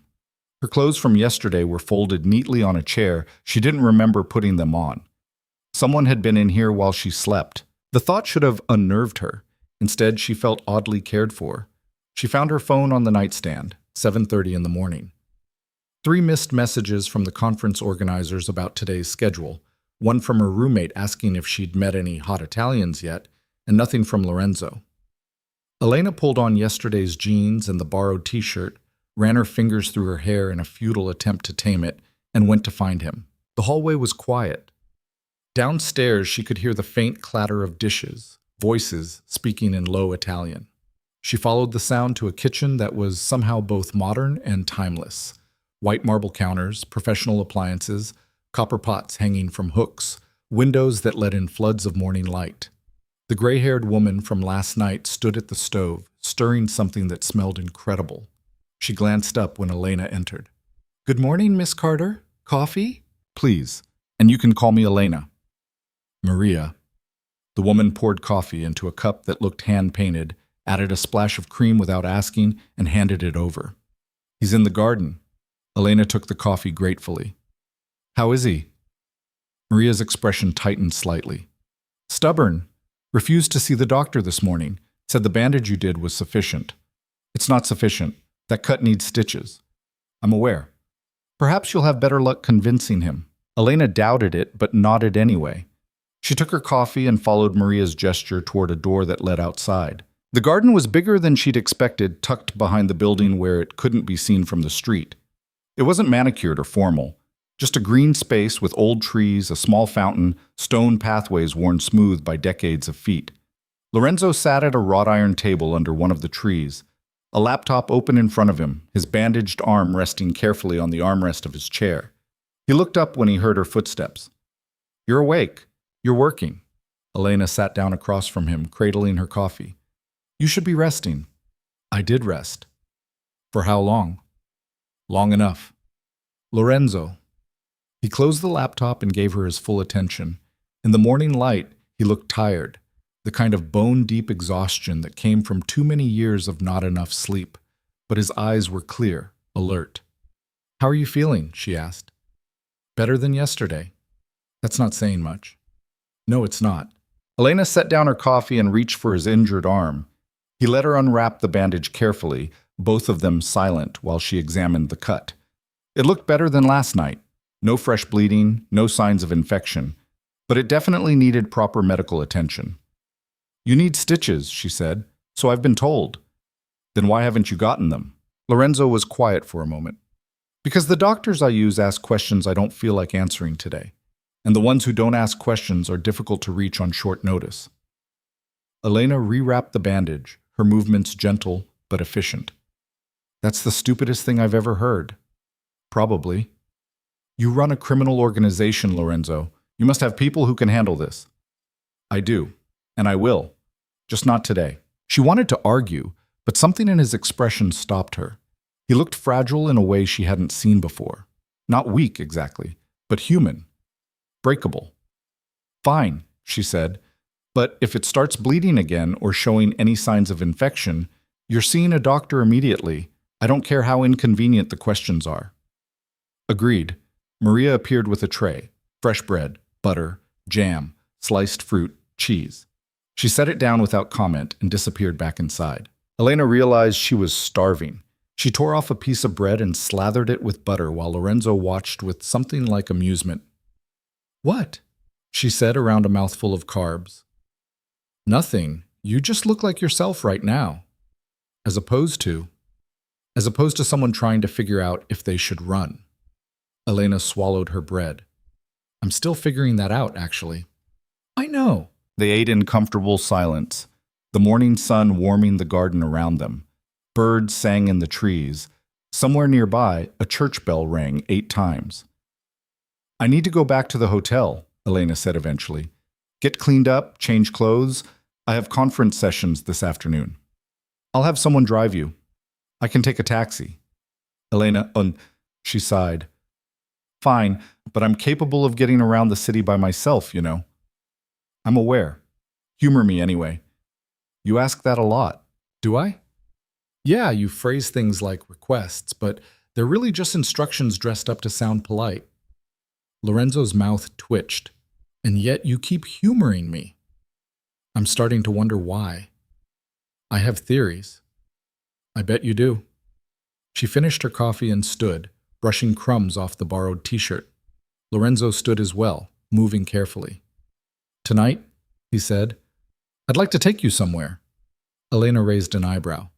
"Somewhere public?" "Somewhere honest." "What does that mean?" "You'll see." "Lorenzo, do you trust me?" It was a loaded question. Elena knew she should say no. should remind him that trust was earned over time, not granted after a handful of days. But standing there in his garden, with the morning sun catching in his gray-streaked hair and his bandaged arm held carefully at his side, she found herself nodding. "More than I should," she admitted. Something in his expression softened. "Tonight, then. 7 o'clock. What should I wear?" "Whatever makes you comfortable." That wasn't helpful, but Elena let it go. She went back inside, thanked Maria for the coffee and breakfast, and found her shoes where she'd left them by the front door. A driver was already waiting in the courtyard. A different one this time, younger, with a friendly face that reminded her of her cousin back home. The drive back to the Principe took 20 minutes through morning traffic. Elena watched the city wake up fully. Shops opening, buses disgorging passengers, business people hurrying to offices. Normal life happening all around her while she rode in a car sent by a man who'd admitted to killing people and somehow still made her want to stay. Her phone buzzed as they pulled up to the hotel. "Thank you for last night." Elena stared at the message, her chest tight. She typed and deleted 3 different responses before settling on something simple. "Anytime." The 3 dots appeared, disappeared, appeared again. "Careful. I might take you up on that." Elena smiled despite herself, shoved her phone in her pocket, and went upstairs to shower and pretend she was a normal person going to a normal conference. She failed spectacularly. The afternoon session on pharmaceutical patent translations was soul-crushing. Elena sat in the back row and watched the minutes tick by with agonizing slowness. The presenter droned on about international terminology standards while her mind circled back to Lorenzo's garden, to the careful way he'd held himself, to the fact that he'd asked her to stay, and she'd said yes without hesitation. She was in trouble. Deep, complicated trouble that couldn't be fixed by flying back to Boston and pretending this week had never happened. When the session finally ended, Elena grabbed her things and escaped before anyone could corner her for networking small talk. She made it back to her hotel room by 4, which left her 3 hours to spiral about what to wear to wherever Lorenzo was taking her. She settled on the black dress from 2 nights ago, still the nicest thing she'd packed, paired with the leather jacket he'd given her because it felt like armor. Or maybe like a talisman, she wasn't sure which. Her phone buzzed at 6:50. "Downstairs whenever you're ready." Elena took one last look in the mirror, decided she looked as ready as she was going to get, and headed down. Lorenzo was waiting in the lobby, leaning against a column in dark jeans and a black sweater, looking like every bad decision Elena had ever wanted to make. He straightened when he saw her, his eyes tracking her movement across the marble floor. "You wore the jacket," he said. "It matches the dress." "It does. Plus, it has pockets." His mouth curved. "Practical." "Always." They walked outside together. No car this time, Elena noticed. Just Lorenzo, offering his arm like they were characters in some old movie. She took it. They walked through the evening streets, moving away from the tourist areas into neighborhoods Elena hadn't seen yet. Residential blocks with balconies overflowing with plants, small shops closing up for the night, the occasional restaurant with tables spilling onto the sidewalk. "Where are we going?" Elena asked. "Somewhere I haven't shown anyone in a long time." "That's not ominous at all." "Isn't it?" They turned down a narrow side street, then another, until Elena was thoroughly lost. Finally, Lorenzo stopped in front of what looked like an old warehouse, brick facade, industrial windows, a heavy door with no signage. He produced a key from his pocket and unlocked it. Inside was a surprise. The warehouse had been converted into something between a workshop and an art studio. High ceilings with exposed beams, walls lined with shelves containing wood, and tools and half-finished projects. In the center of the space sat a workbench covered in wood shavings, and against the far wall stood a series of completed pieces, furniture mostly. Tables and chairs and a bookshelf that looked like it had been crafted with obsessive attention to detail. Elena turned in a slow circle, taking it all in. "You made these?" "Yes." "All of them?" "Over the years, yes." She crossed to the bookshelf and ran her fingers along the smooth wood. The joinery was flawless, the finish perfect. This wasn't the work of someone who dabbled. This was skill built over time. "I don't understand," she said. "You run a criminal empire. When do you have time for this?" Lorenzo moved to the workbench, his fingers trailing over a piece of wood that looked like it was destined to become a chair leg. 3 in the morning, usually, when I can't sleep and my mind won't quiet. I come here and work until my hands hurt. How often is that? More often than not. Elena joined him at the workbench. How long have you been doing this? Since I was 16, my grandfather was a carpenter. He taught me before he died. Lorenzo picked up a chisel, tested its edge absently. He was the only person in my family who didn't want me to go into the business. He wanted me to make things instead of break them. But you went into the business anyway. I didn't have a choice. Or I thought I didn't, which amounts to the same thing. The raw honesty in his voice made Elena's chest ache.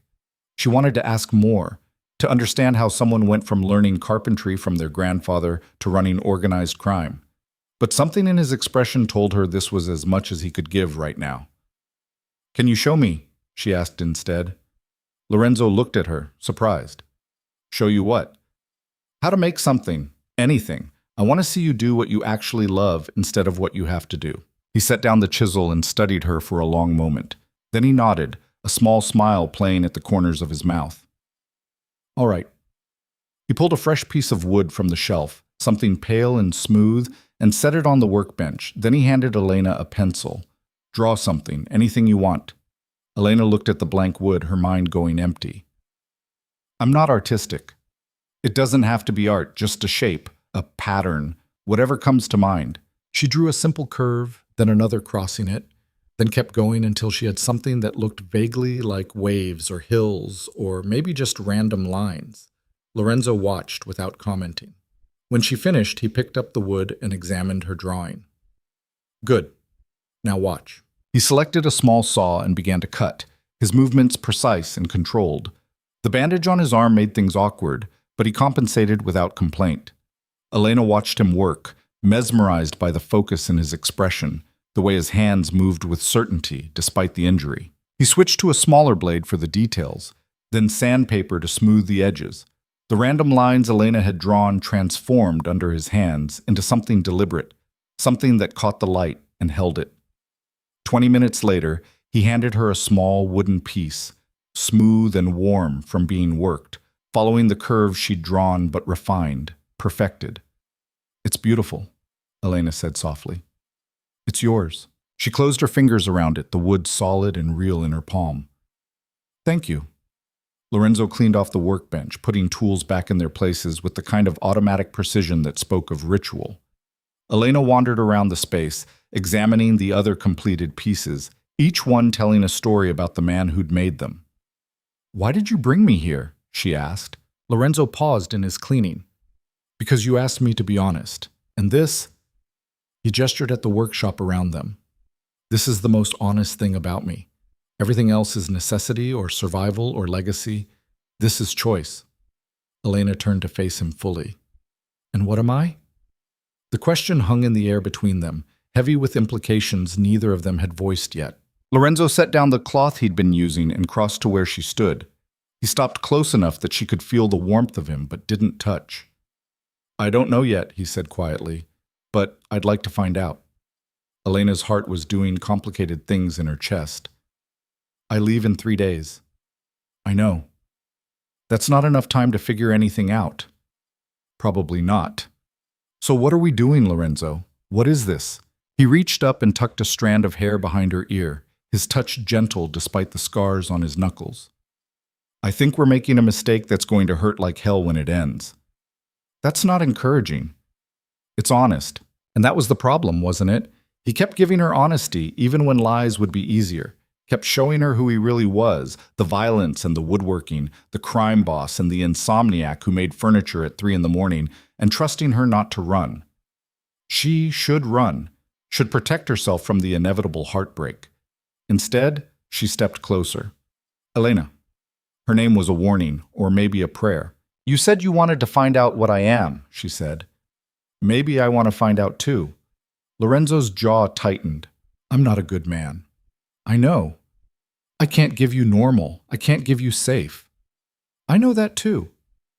Then what do you want from me? Elena looked up at him, at the gray in his hair, the tired eyes, the careful way he held his injured arm. At the man who'd let her sleep on his shoulder and upgraded her hotel and brought her to his workshop at 7 in the evening to show her the one thing he did for himself. "I want whatever you're willing to give for the next 3 days," she said, "and then I want you to let me go." Something cracked in his expression. "I don't know if I can do that." "You have to." "Why?" "Because I have a life in Boston. A job, an apartment, friends, a cat that isn't even mine but I'm responsible for anyway. I have student loans and a mother who calls me twice a week and a thesis advisor who still emails me about citations. I have a life that makes sense, and I don't fit in it." "No, you don't." Lorenzo's hand was still near her face, his thumb brushing along her jawline. "What if I asked you to stay?"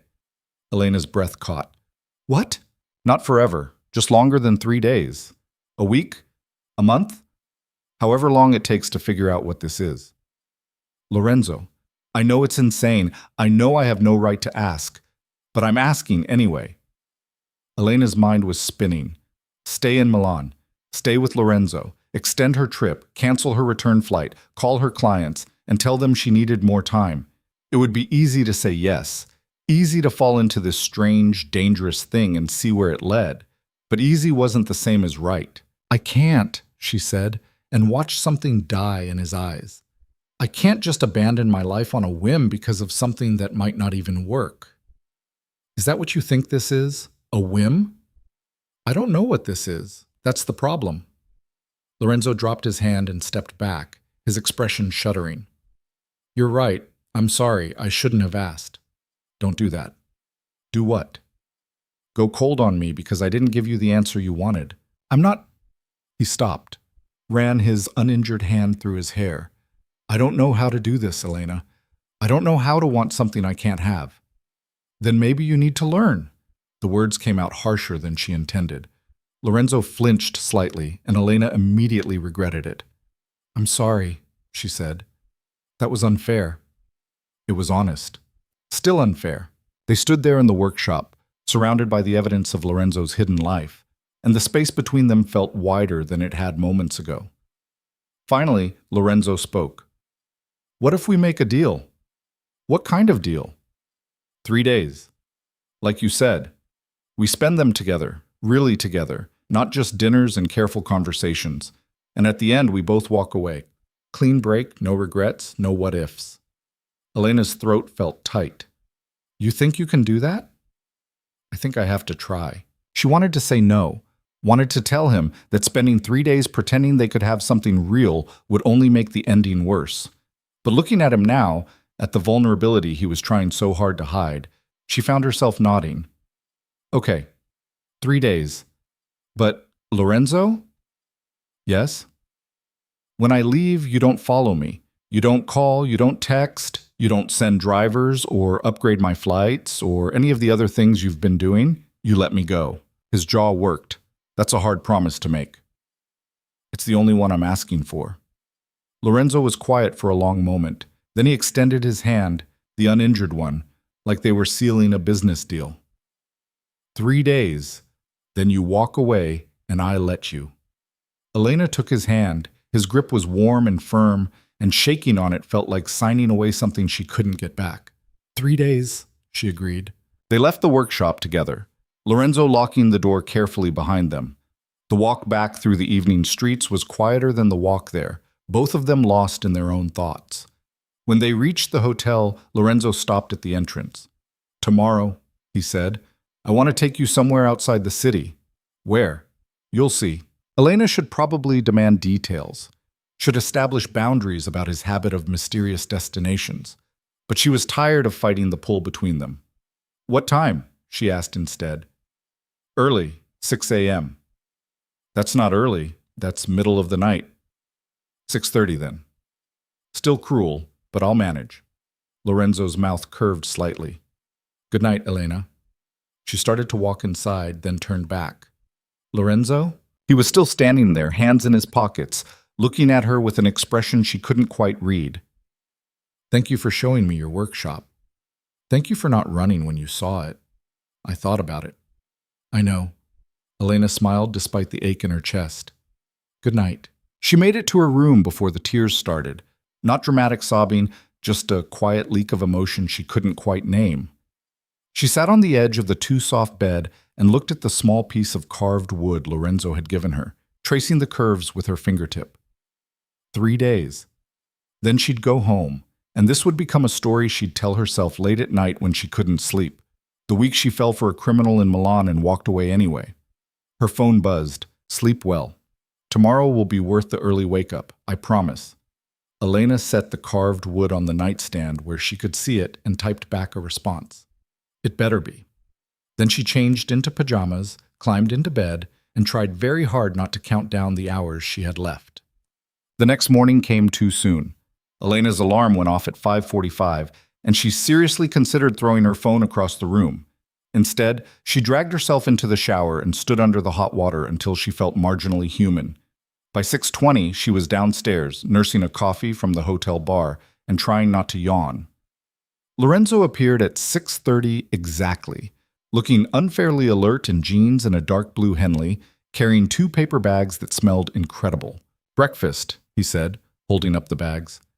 "For the road." "Where are we going?" "Lake Como." Elena blinked. "That's an hour away." "Hour and a half. But it's worth it." She wanted to argue that she had conference sessions this afternoon, that disappearing for an entire morning was irresponsible, that she should be spending her remaining time in Milan doing the things she actually came here for. Instead, she said, "Let's go." The drive took them out of the city and into countryside that looked like it had been painted specifically to make tourists weep. Rolling hills, vineyards, small villages perched on hilltops. Lorenzo drove himself this time, his injured arm resting on the window frame while his good hand guided the wheel with easy competence. They ate breakfast from the paper bags, fresh pastries that flaked all over Elena's lap, espresso in tiny cups that Lorenzo must have brought from a real cafe because it was too good to be hotel coffee. "Tell me about Boston," Lorenzo said as they drove. Elena licked sugar from her thumb. "What do you want to know?" "What you love about it. What you hate. Why you stay." "I don't know if I love it exactly. It's just where I ended up." She watched the countryside roll past. "I went there for grad school and never left. Found work, found an apartment, got comfortable. You know how it is." "Do I?" "Don't you? You've lived in Milan your whole life." "Because I had to, not because I chose to." Elena turned to look at him. "If you could live anywhere, where would you go?" Lorenzo was quiet for a moment. "I don't know, somewhere quiet. Somewhere I could work with my hands and not have to look over my shoulder every time I heard footsteps."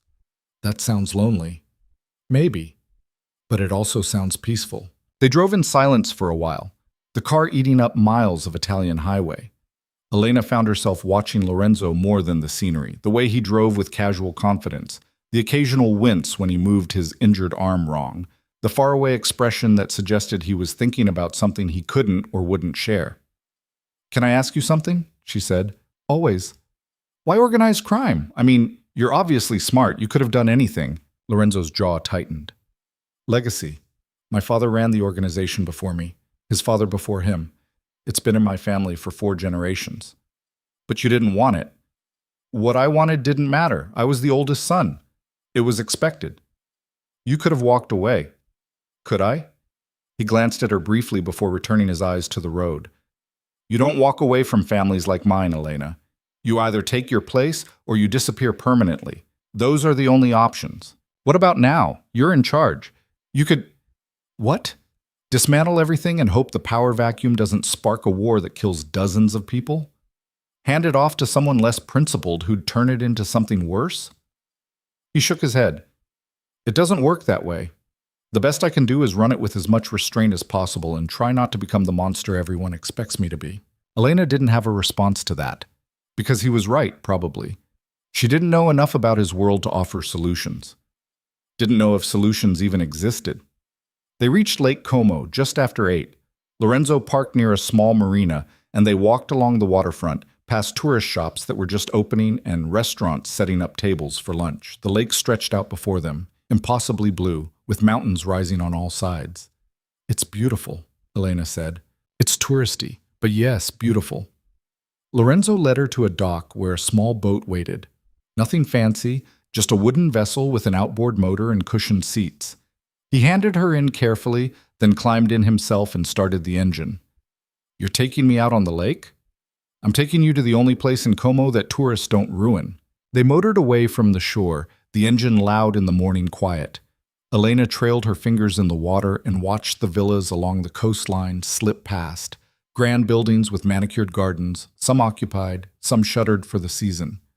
Lorenzo navigated to a quiet cove on the far side of the lake, where the water was still and clear and the only sound was birdsong. He cut the engine and they drifted in peaceful silence. "How did you find this place?" Elena asked. "I used to come here when I was younger, when things got too loud in the city." He leaned back in his seat, his face tilted toward the sun. "My grandfather brought me once, before he died. Told me to remember that the world was bigger than the business, that there were places where none of it mattered." "Did you believe him?" "Not at first. But I come back sometimes, and it helps." Elena looked at him, really looked, taking in every detail, the way the sunlight caught in his gray-streaked hair, the tired lines around his eyes, the careful way he held his injured arm, the fact that he'd brought her here to this quiet place that meant something to him. "Can I tell you something?" she said. "Always. I'm glad I met you. Even though this is complicated and probably a terrible idea, even though it's going to hurt when I leave, I'm glad I fell asleep on your shoulder on that plane." Lorenzo turned his head to look at her, and for once his expression was completely open. No walls, no calculation, just a man who'd been alone for too long looking at someone who'd chosen to stay, even briefly. "So am I," he said quietly. They sat in the boat while the morning stretched on, talking about nothing important. Books they'd read, places they'd been, the small details that made up a life. Elena told him about her thesis advisor, Marcus, and why she'd hated writing her master's thesis. Lorenzo told her about learning to drive at 14 in his father's car and crashing it into a fence. It felt normal, human. Elena tried not to think about how much she'd missed this when it was gone. Eventually, they motored back to shore. The morning had warmed considerably, and the waterfront was crowded now with tourists taking photos and couples holding hands. Lorenzo helped Elena out of the boat, his hand lingering on hers longer than necessary. "Hungry?" he asked. "Starving." They found a small restaurant off the main drag, the kind of place locals went, with paper tablecloths and a menu that was entirely in Italian. Lorenzo ordered for both of them, and they ate fresh fish and pasta while the lunch crowd filtered in around them. Elena's phone buzzed multiple times during the meal, conference organizers wondering where she was, probably. She ignored them all. "You're missing your sessions," Lorenzo observed. "I know." "Do you care?" Elena considered this. "I probably should, but no, not really." "Why not?" "Because I've been to 100 conferences like this one. They all blur together after a while. But this," she gestured between them, "this I'll remember." Something shifted in Lorenzo's expression. "Elena, don't. Whatever you're about to say, don't." "You don't know what I was going to say." "Yes, I do. You were going to say something about me staying, or about how we could make this work, or some other impossible thing that we both know can't happen." Lorenzo's jaw tightened. "What if I just want to tell you that you're remarkable?"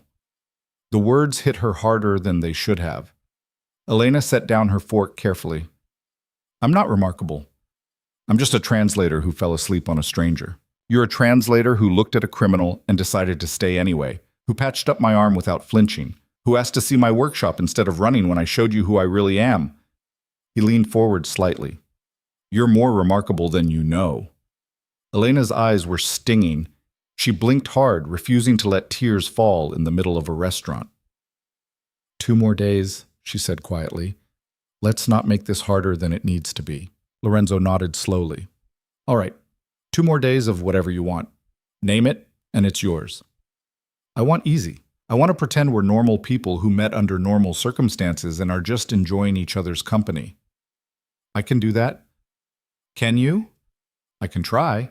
They finished lunch and walked back to the car hand in hand, and for a few hours Elena let herself believe in the pretense. That they were just 2 people who'd met and clicked, that there wasn't a timer counting down in the back of her mind, that leaving wouldn't destroy her. The drive back to Milan was quieter, both of them exhausted by the early morning and the weight of everything they weren't saying. Lorenzo dropped her at the hotel just after 3. "Tonight?" he asked as she unbuckled her seatbelt. Elena wanted to say yes, wanted to spend every remaining hour with him, hoarding memories like they'd keep her warm when this was over. But she also needed space to breathe, to remember who she was outside of this bubble. "I think I need tonight alone," she said. "To think." Lorenzo's expression flickered, disappointment maybe, or understanding. "Of course. But tomorrow is yours, whatever you want." Elena nodded, then leaned over and kissed his cheek quickly before she could lose her nerve. "Thank you for today." She got out of the car before he could respond, walked into the hotel, and made it to her room before the tears finally came. 2 days left. She wasn't ready. Elena spent that evening alone in her hotel room, trying to convince herself she'd made the right decision. She ordered room service she barely touched, took a bath that lasted an hour, and stared at the carved piece of wood Lorenzo had made until the curves blurred. Her phone sat silent on the nightstand, and she kept checking it even though she'd been the one to ask for space. By 10 p.m., she gave up pretending she could sleep and went to the window. Milan spread out below, lights glittering in the darkness. Somewhere out there, Lorenzo was probably in his workshop, cutting wood at 3 in the morning because he couldn't quiet his mind. She wondered if he was thinking about her. Her phone buzzed, making her jump. "I know you asked for tonight alone, but I need to see you tomorrow. Not for dinner or some planned thing, just to talk." Elena's hands trembled as she typed back. "Okay. When?" "Whenever you're ready. I'll wait." She looked at the message for a long time, then typed, "Now." The 3 dots appeared immediately. "Are you sure?" "No, but come anyway." 20 minutes later, there was a knock on her door. Elena opened it to find Lorenzo standing in the hallway, still in the clothes from earlier, his hair disheveled like he'd been running his hands through it. His bandaged arm hung carefully at his side. "Hi," she said stupidly. "Hi." They stood there for a moment, neither moving. Then Lorenzo said, "Can I come in?" Elena stepped back, and he entered slowly, like he was afraid of spooking her. The door clicked shut behind him, and suddenly the suite felt much smaller. "I'm sorry," Elena said. "I know I said I needed space, but don't apologize. I'm glad you called." "You didn't seem surprised." "I hoped." He moved to the window, looking out at the city. "I've been thinking about what you said earlier, about pretending to be normal people." "Lorenzo, let me finish." He turned to face her. "I can't pretend, Elena. I've tried. I spent the last 6 hours in my workshop making furniture and trying to convince myself that letting you go would be the right thing, the noble thing. It is the right thing. Maybe, but I don't want to be noble. I want to be selfish." Elena's heart was hammering. "What does that mean?" "It means I'm going to ask you one more time to stay. Not for 3 days or a week or any specific amount of time. Just stay. Stay, and let's figure out what this is. Lorenzo, we've been through this. I know. I know you have a life in Boston. I know this is complicated and messy and probably doomed, but I also know that I haven't felt this way about anyone in longer than I can remember. Maybe ever." He took a step closer. "And I think you feel it too." Elena wanted to deny it, wanted to list all the reasons this was impossible, the distance, the danger, the fundamental incompatibility of their lives. But standing there in her borrowed hotel room, looking at a man who'd shown her his workshop and his scars and his 3 a.m. furniture-making habit, she couldn't lie. "Of course I feel it," she said quietly. "That's why I have to leave." Lorenzo's expression cracked. "I don't understand. Because this—" She gestured between them. "This only works in a bubble. In Milan, for 1 week, where I can pretend that your world isn't terrifying and mine isn't boring and somehow we make sense together. But we don't. Not in real life." "What if we could?" "How? You can't leave Milan. Your entire life is here. And I can't just abandon everything I've built to play house with a man who admits he's dangerous. I'm not asking you to play house. I'm asking you to give us a chance. At what? A long-distance relationship where I'm constantly worried you're going to get stabbed again or worse? Where you're in a world I don't understand and can't be part of?" Lorenzo was quiet for a long moment. When he spoke, his voice was careful. What if I could change that? Change what? My world. What I do. Elena stared at him. You said yourself you can't just walk away. I can't dismantle the organization overnight, but I could transition it, hand it off to people I trust to run it differently. Take a step back. He moved closer, his eyes intense. I've been thinking about it for years, Elena. I just never had a reason to actually do it. Lorenzo, 3 months, he said. Give me 3 months to put things in order here, to make changes. And you go back to Boston, finish whatever projects you have, tie up loose ends. Then come back. Not permanently, just for a visit. See if this still makes sense when we're not in a bubble. Elena's mind was spinning.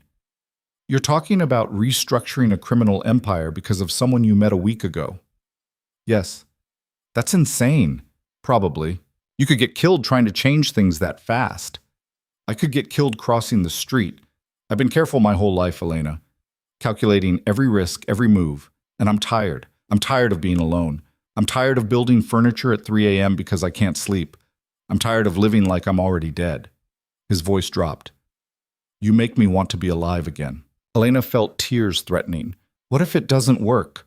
What if I come back in 3 months and we realize this was just infatuation or timing or... Then we'll know. But at least we'll have tried. And if you can't change things, if your organization won't let you step back, Lorenzo's jaw tightened.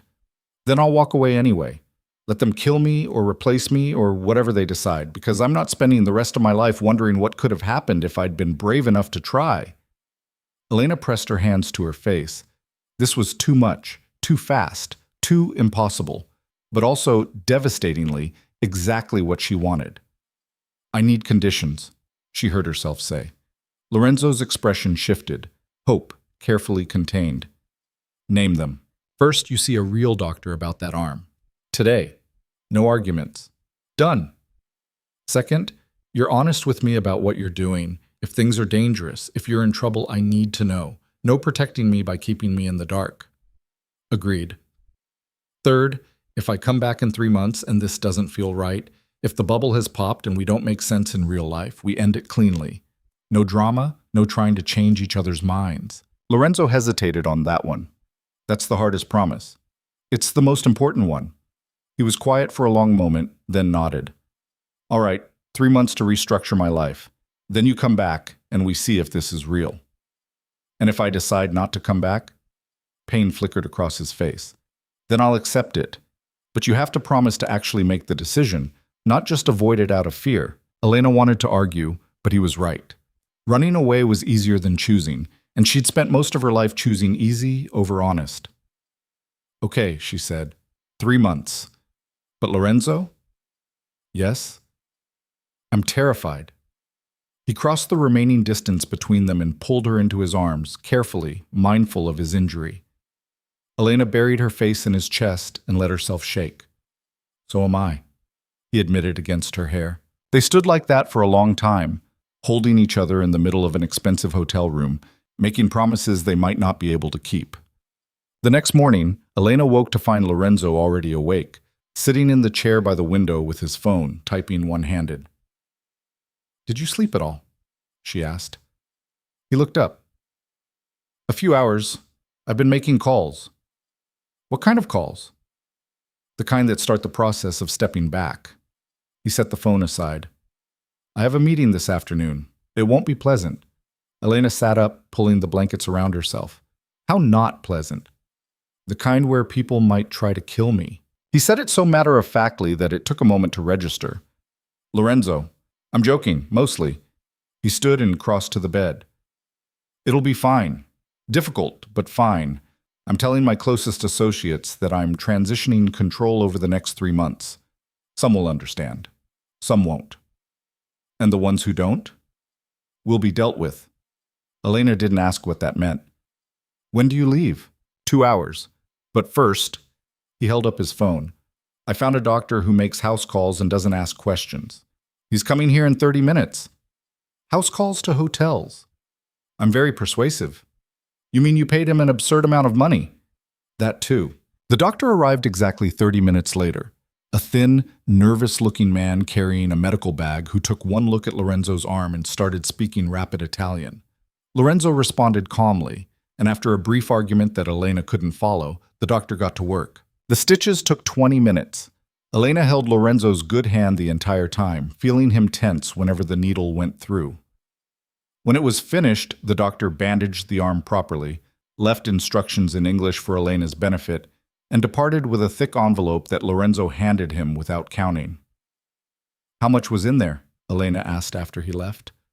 "Enough that he won't tell anyone about this." "That's not an answer." "It's the only one you're getting." Lorenzo tested his arm gingerly, wincing. The stitches were neat, professional. They'd leave a scar, but a clean one. "Better?" Elena asked. "Much. Thank you for bullying me into it." "You're welcome." They had breakfast sent up, coffee and pastries and fruit that neither of them ate much of. Lorenzo kept checking his phone, his expression growing more shuttered as the meeting time approached. "I should go," he said finally. Elena walked him to the door. "Be careful." "I will." "I mean it, Lorenzo. Don't do anything stupid or heroic. Just tell them what you're planning and get out." He cupped her face with his good hand, his thumb brushing her cheekbone. "I'll text you when it's done." "Promise?" "Promise." He kissed her, soft and careful, like she was something precious. Then he was gone, and Elena was alone with her racing thoughts and the carved piece of wood sitting on the nightstand. She tried to distract herself, answered emails, checked in with the conference organizers, called her mother and lied about how the trip was going. But every few minutes, she found herself checking her phone. 2 hours passed, then 3. By hour 4, Elena was pacing the suite, her imagination supplying increasingly terrible scenarios. Lorenzo shot in a warehouse. Lorenzo stabbed again, bleeding out somewhere. Lorenzo deciding this was all too complicated and disappearing without a word. Her phone finally buzzed at 6 p.m. "It's done. I'm alive. Can I see you?" Elena's hands were shaking as she typed back. "Where are you?" "Downstairs." She grabbed her keycard and ran. Lorenzo was in the lobby, leaning against a column like he had all the time in the world. But when he saw her, his expression transformed into something raw and relieved. Elena crossed the lobby and threw her arms around him, not caring who saw. "You're okay," she said against his chest. "I'm okay." "What happened?" "Later. Right now, I just want to be with you." They went back to her room and sat on the couch while Lorenzo told her about the meeting, how he'd laid out his plan to transition control, how some of his associates had understood, even supported it, how others had reacted with anger, disbelief, accusations of betrayal. "But I'm still alive," he finished, "and the process has started. It won't be easy, and there will be resistance. But it's happening." Elena took his hand. "No going back now." "No going back," he agreed. They ordered dinner from room service and ate on the floor like college students, talking about everything and nothing. Lorenzo told her about the organization he wanted to create, a foundation maybe that would help people exit organized crime. Something legitimate that used the connections he'd built for good instead of profit. Elena told him about the translation project she'd been avoiding, a memoir from a Holocaust survivor that felt too heavy, too important. She'd been putting it off for months, afraid she'd do it wrong. "You should do it," Lorenzo said. "What if I mess it up?" "What if you don't?" It was the same question she'd been asking herself about him. That night, they didn't talk about leaving or 3-month timelines or any of the impossible logistics. They just existed together in a hotel room in Milan, two people who'd found each other by accident and were trying very hard not to let go. Elena's flight was scheduled for noon the next day. She woke early, her stomach in knots. Lorenzo was already awake beside her, watching her with an expression she couldn't quite read. "Hi," she said. "Hi. What time is it?" 6:30. "We should get up." "We should." Neither of them moved. Finally, Lorenzo said, "I have something for you." He got out of bed and retrieved a small package from his jacket pocket. It was wrapped in brown paper, tied with string. Elena opened it carefully. Inside was a wooden box, small, perfectly crafted with a sliding lid. She opened the lid and found the carved piece he'd made from her drawing, fitted perfectly inside. "So you don't forget," Lorenzo said quietly. Elena's vision blurred. "I won't forget." "You promise?" I promise. They packed her things in silence, moving around each other with the careful choreography of people trying not to break. When everything was ready, they went downstairs together. A car was waiting, not one of Lorenzo's, just a regular taxi. He'd insisted on taking her to the airport himself. The drive felt both too long and too short. Milan passed by the windows one last time, the streets she'd walked, the buildings she'd seen, the city that would always mean something now because of him. At the airport, Lorenzo carried her suitcase inside despite his injured arm. They stopped at the check-in counter, and reality finally crashed down. This was it. 3 months, Lorenzo said. 3 months, Elena repeated. And you'll actually come back? You won't just disappear. I'll come back. I might be terrified, and I might decide it doesn't work, but I'll come back and give it an honest chance. That's all I'm asking. They moved to a quiet corner away from the crowds. Elena was very aware that she was running out of time, that boarding would be called soon, that every second was slipping away. Can I tell you something? Lorenzo said. Always. I don't know if this will work. I don't know if I can change my life enough, or if you'll still feel this way in 3 months, or if we're just delaying the inevitable heartbreak. He took her hands in his. But I know that meeting you changed something in me, made me want to be better than I've been, made me believe that there might be more to life than survival. Elena's tears finally spilled over. Lorenzo. Let me finish. Whatever happens, whether you come back or you don't, whether this works or it doesn't, thank you for seeing me, for staying when you should have run, for making me feel human again. You're going to make me ugly cry in an airport. There are worse places. Elena laughed through her tears, then pulled him down for a kiss that tasted like salt and coffee and goodbye. When they broke apart, she pressed her forehead to his. Don't die in the next 3 months. I'll do my best. I'm serious. If you die, I will be so pissed. Noted. The boarding announcement crackled overhead. Elena's flight. Final call. I have to go, she said. Lorenzo nodded but didn't let go of her hands. Elena? Yeah? I'm falling in love with you. I thought you should know. Her breath caught. That's not fair. I know. You're not supposed to say things like that right before I leave. When am I supposed to say them? Elena kissed him one more time, hard and desperate. 3 months. Don't make me regret this. I won't. She grabbed her carry-on and walked toward security, forcing herself not to look back. If she looked back, she'd never get on the plane. At the security entrance, she couldn't help herself. She turned. Lorenzo was still standing there, watching her. Even from a distance, she could see the intensity in his gaze.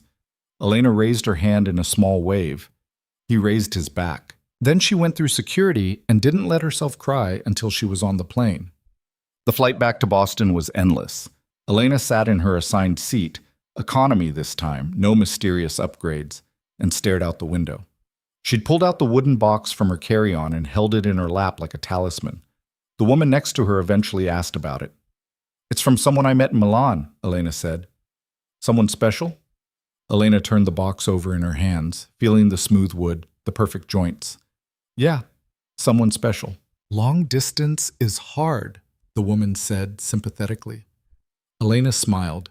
You have no idea. When she landed in Boston, her roommate was waiting at arrivals with the cat carrier and a knowing look. You met someone, she said immediately. Elena didn't deny it. I met someone. And it's complicated. It always is. They drove back to the apartment Elena had left a week ago.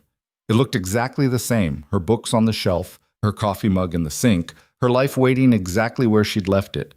But she felt different, changed in ways she couldn't articulate yet. Over the next few days, Elena tried to slip back into her routine.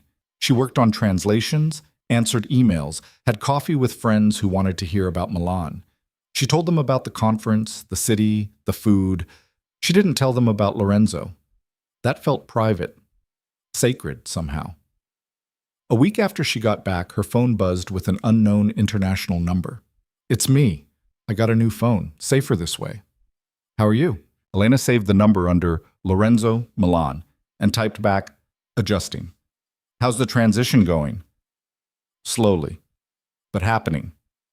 I met with a lawyer about the foundation, and I've started delegating more, and any problems? Nothing I can't handle. I'm being careful. I promised you I wouldn't die. Good. I'm holding you to that. They texted sporadically over the following weeks. Lorenzo sent her photos of progress on the foundation, legal documents, meeting notes, nothing detailed but enough that she could see he was serious. Elena sent him pictures of Boston, the autumn leaves, her favorite coffee shop, the cat who still wasn't technically hers. They didn't talk on the phone. That felt too intimate, too immediate. The distance needed to exist for this to work. 6 weeks in, Elena got an email about the Holocaust memoir she'd been avoiding. The survivor's family was asking if she was still interested in the project. She thought about what Lorenzo had said. What if you don't mess it up? She accepted the project. 8 weeks in, Lorenzo sent her a photo of a completed table he'd made. The caption read, "Made this at 2 p.m. instead of 3 a.m. Progress." Elena smiled and sent back, "Proud of you." 10 weeks in, she woke up to a message that made her blood run cold. "There was an incident yesterday. I'm fine, but one of my former associates wasn't happy about the changes. It's handled now, but I thought you should know." Elena called immediately, breaking their unspoken rule about phone calls. Lorenzo answered on the second ring. "Elena, are you okay? What happened?" "I'm fine. A disagreement that got physical, but I'm fine." "You keep saying that." "Because it's true." "Lorenzo, if this is too dangerous, it's not.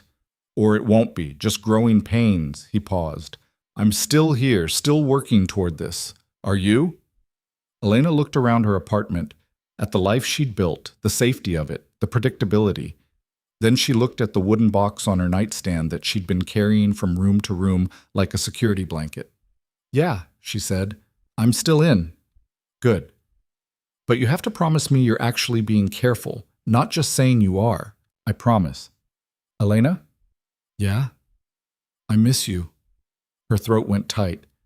"I miss you too." After that call, something shifted. They started texting more frequently. Good morning messages, random thoughts throughout the day, good night wishes that came at odd hours because of the time difference. It felt less like maintaining distance and more like building something. 12 weeks came faster than Elena expected. She'd booked a return flight to Milan for exactly 3 months from the day she'd left. 2 weeks there to see if the bubble could survive reality. The night before her flight, she couldn't sleep.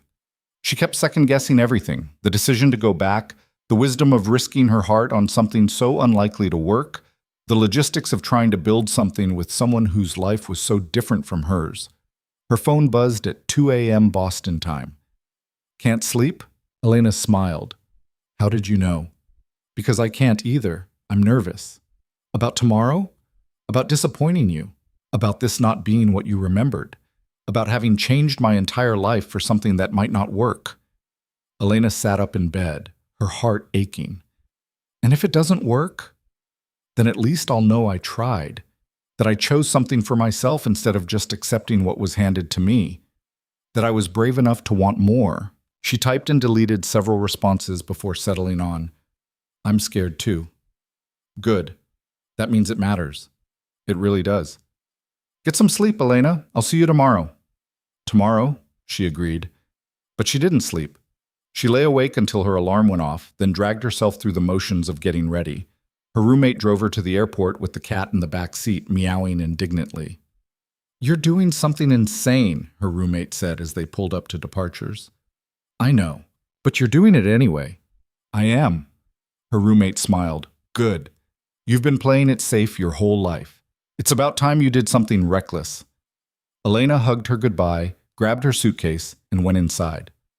The flight to Milan felt different this time. She wasn't exhausted or nervous or wondering what she'd gotten herself into. She was choosing this, actively, consciously choosing to see where this impossible thing could go. When the plane landed at Malpensa, Elena's heart was racing. She collected her luggage, went through customs, and emerged into arrivals scanning the crowd for... Lorenzo stood near the back, holding a sign that read, "Elena Carter, Translator Extraordinaire."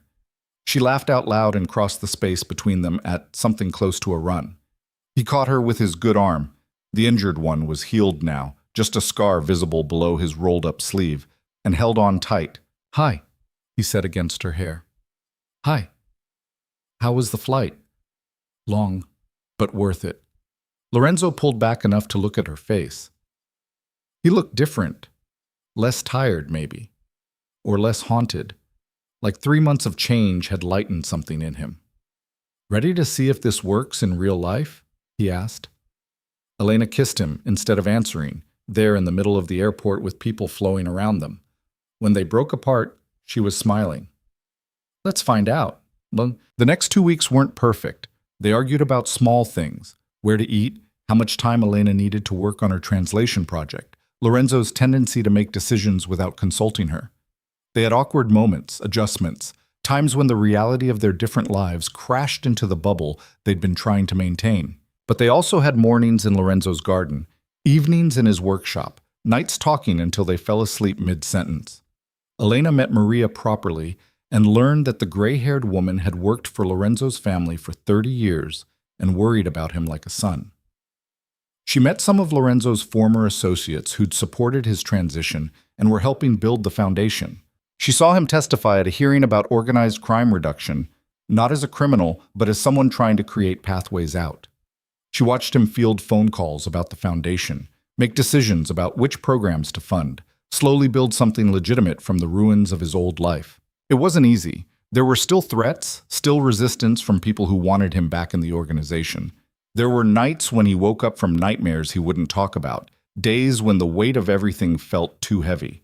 But he was trying, and that mattered. On Elena's last night in Milan before returning to Boston, they went back to the private dining establishment where they'd had their first dinner. Same table, same waiter, same intimate space. "What are you thinking?" Lorenzo asked over dessert. Elena set down her fork. "I'm thinking this is real. Messy and complicated and probably still doomed in 100 different ways, but real. And I want to keep trying."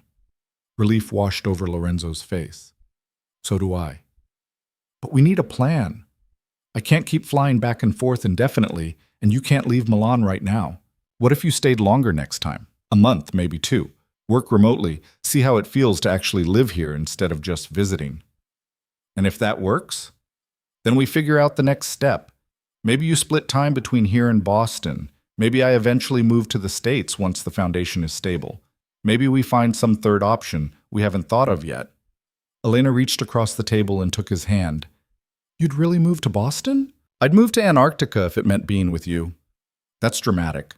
"I'm Italian. We're allowed to be dramatic." She laughed, then grew serious. "Lorenzo, I need you to understand something. This can't just be about me.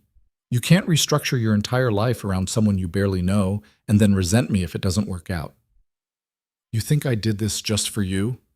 Didn't you? You were the catalyst.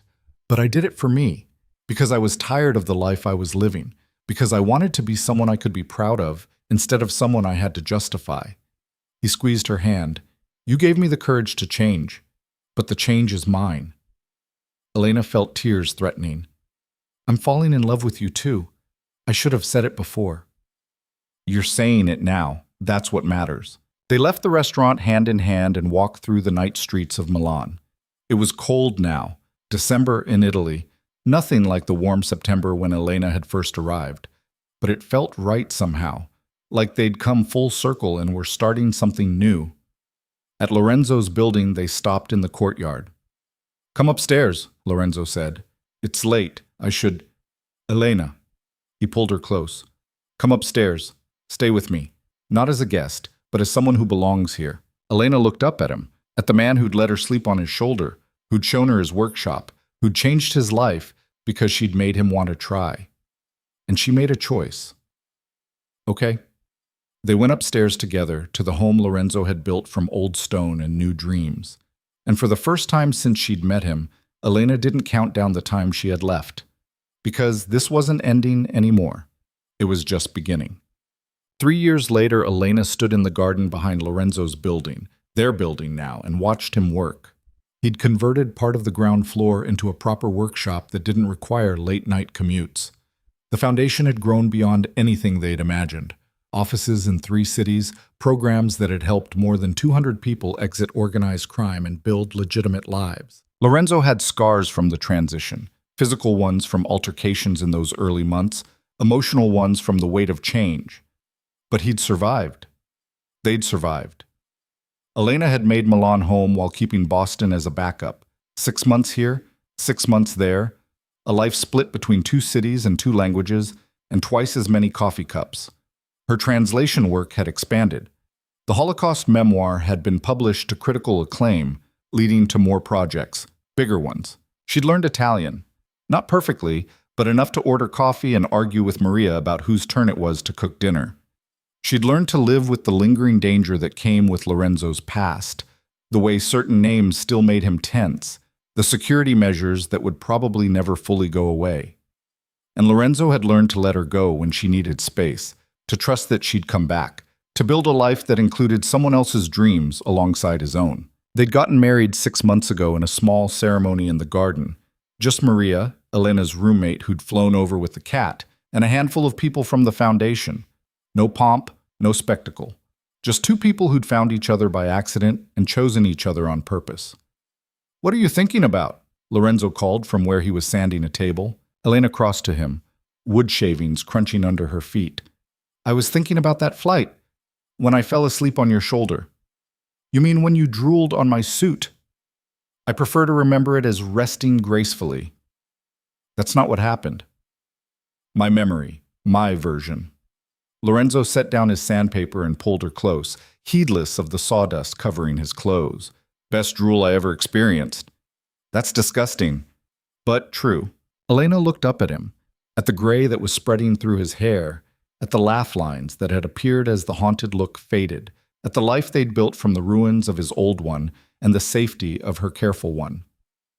"I'm glad I didn't run," she said. "So am I. Even though it was terrifying and stupid and probably should have ended in disaster. Especially because of that." She kissed him there in the workshop, surrounded by wood and tools and the evidence of his choosing to create instead of destroy. And she thought about how strange it was that the worst decisions sometimes turned out to be the best ones. How falling asleep on a stranger's shoulder could change everything. How love didn't always make sense, but sometimes that was okay. Because sense was overrated. And what they had, messy and complicated and built from equal parts courage and recklessness, was real. That night, as they sat in the garden under the stars with Maria's cooking warming their bellies and the Foundation's latest success report on Lorenzo's phone, Elena realized something important. She'd spent her whole life choosing safe, choosing easy, choosing the path that made sense on paper even if it left her lonely. And then she'd gotten on a plane and accidentally fallen asleep on a criminal's shoulder, and everything had changed. Not because Lorenzo had swept her away or because love had fixed everything, but because she'd chosen, actively, consciously, repeatedly, to stay even when staying was hard. To fight for something uncertain instead of accepting something comfortable. Lorenzo had chosen too. To change, to build, to become someone new while honoring who he'd been. To trust that there could be more to life than survival. And together, they'd built something neither of them had known they wanted until they'd found it. "What are you thinking?" Lorenzo asked, catching her expression. Elena smiled and took his hand. "I'm thinking that falling asleep on strangers is severely underrated as a life strategy." "Is that so?" "Absolutely. Everyone should try it." "I'm not sure airport security would agree." "Their loss." Lorenzo laughed, a real laugh, unguarded and warm, and pulled her closer. And Elena thought about how far they'd come from that first accidental touch, 30,000 feet above the Atlantic. About how the best love stories didn't start with certainty or sense or perfect timing. They started with chance and choice and the courage to see where the uncertain path led. And sometimes, if you were very lucky, that path led home. Even if home was a converted workshop in Milan, built by a former criminal with scarred hands and a heart that had learned to hope again. Even if home meant choosing scary over safe, complicated over comfortable, real over easy. Even if home was just another word for the person who made you brave enough to become who you were always meant to be. Elena squeezed Lorenzo's hand and looked up at the stars over Milan. And she knew, with the kind of certainty that couldn't be measured or explained, that she'd made the right choice. All of them. Every terrifying, illogical, beautiful choice that had led her here, and she'd make them all again in a heartbeat.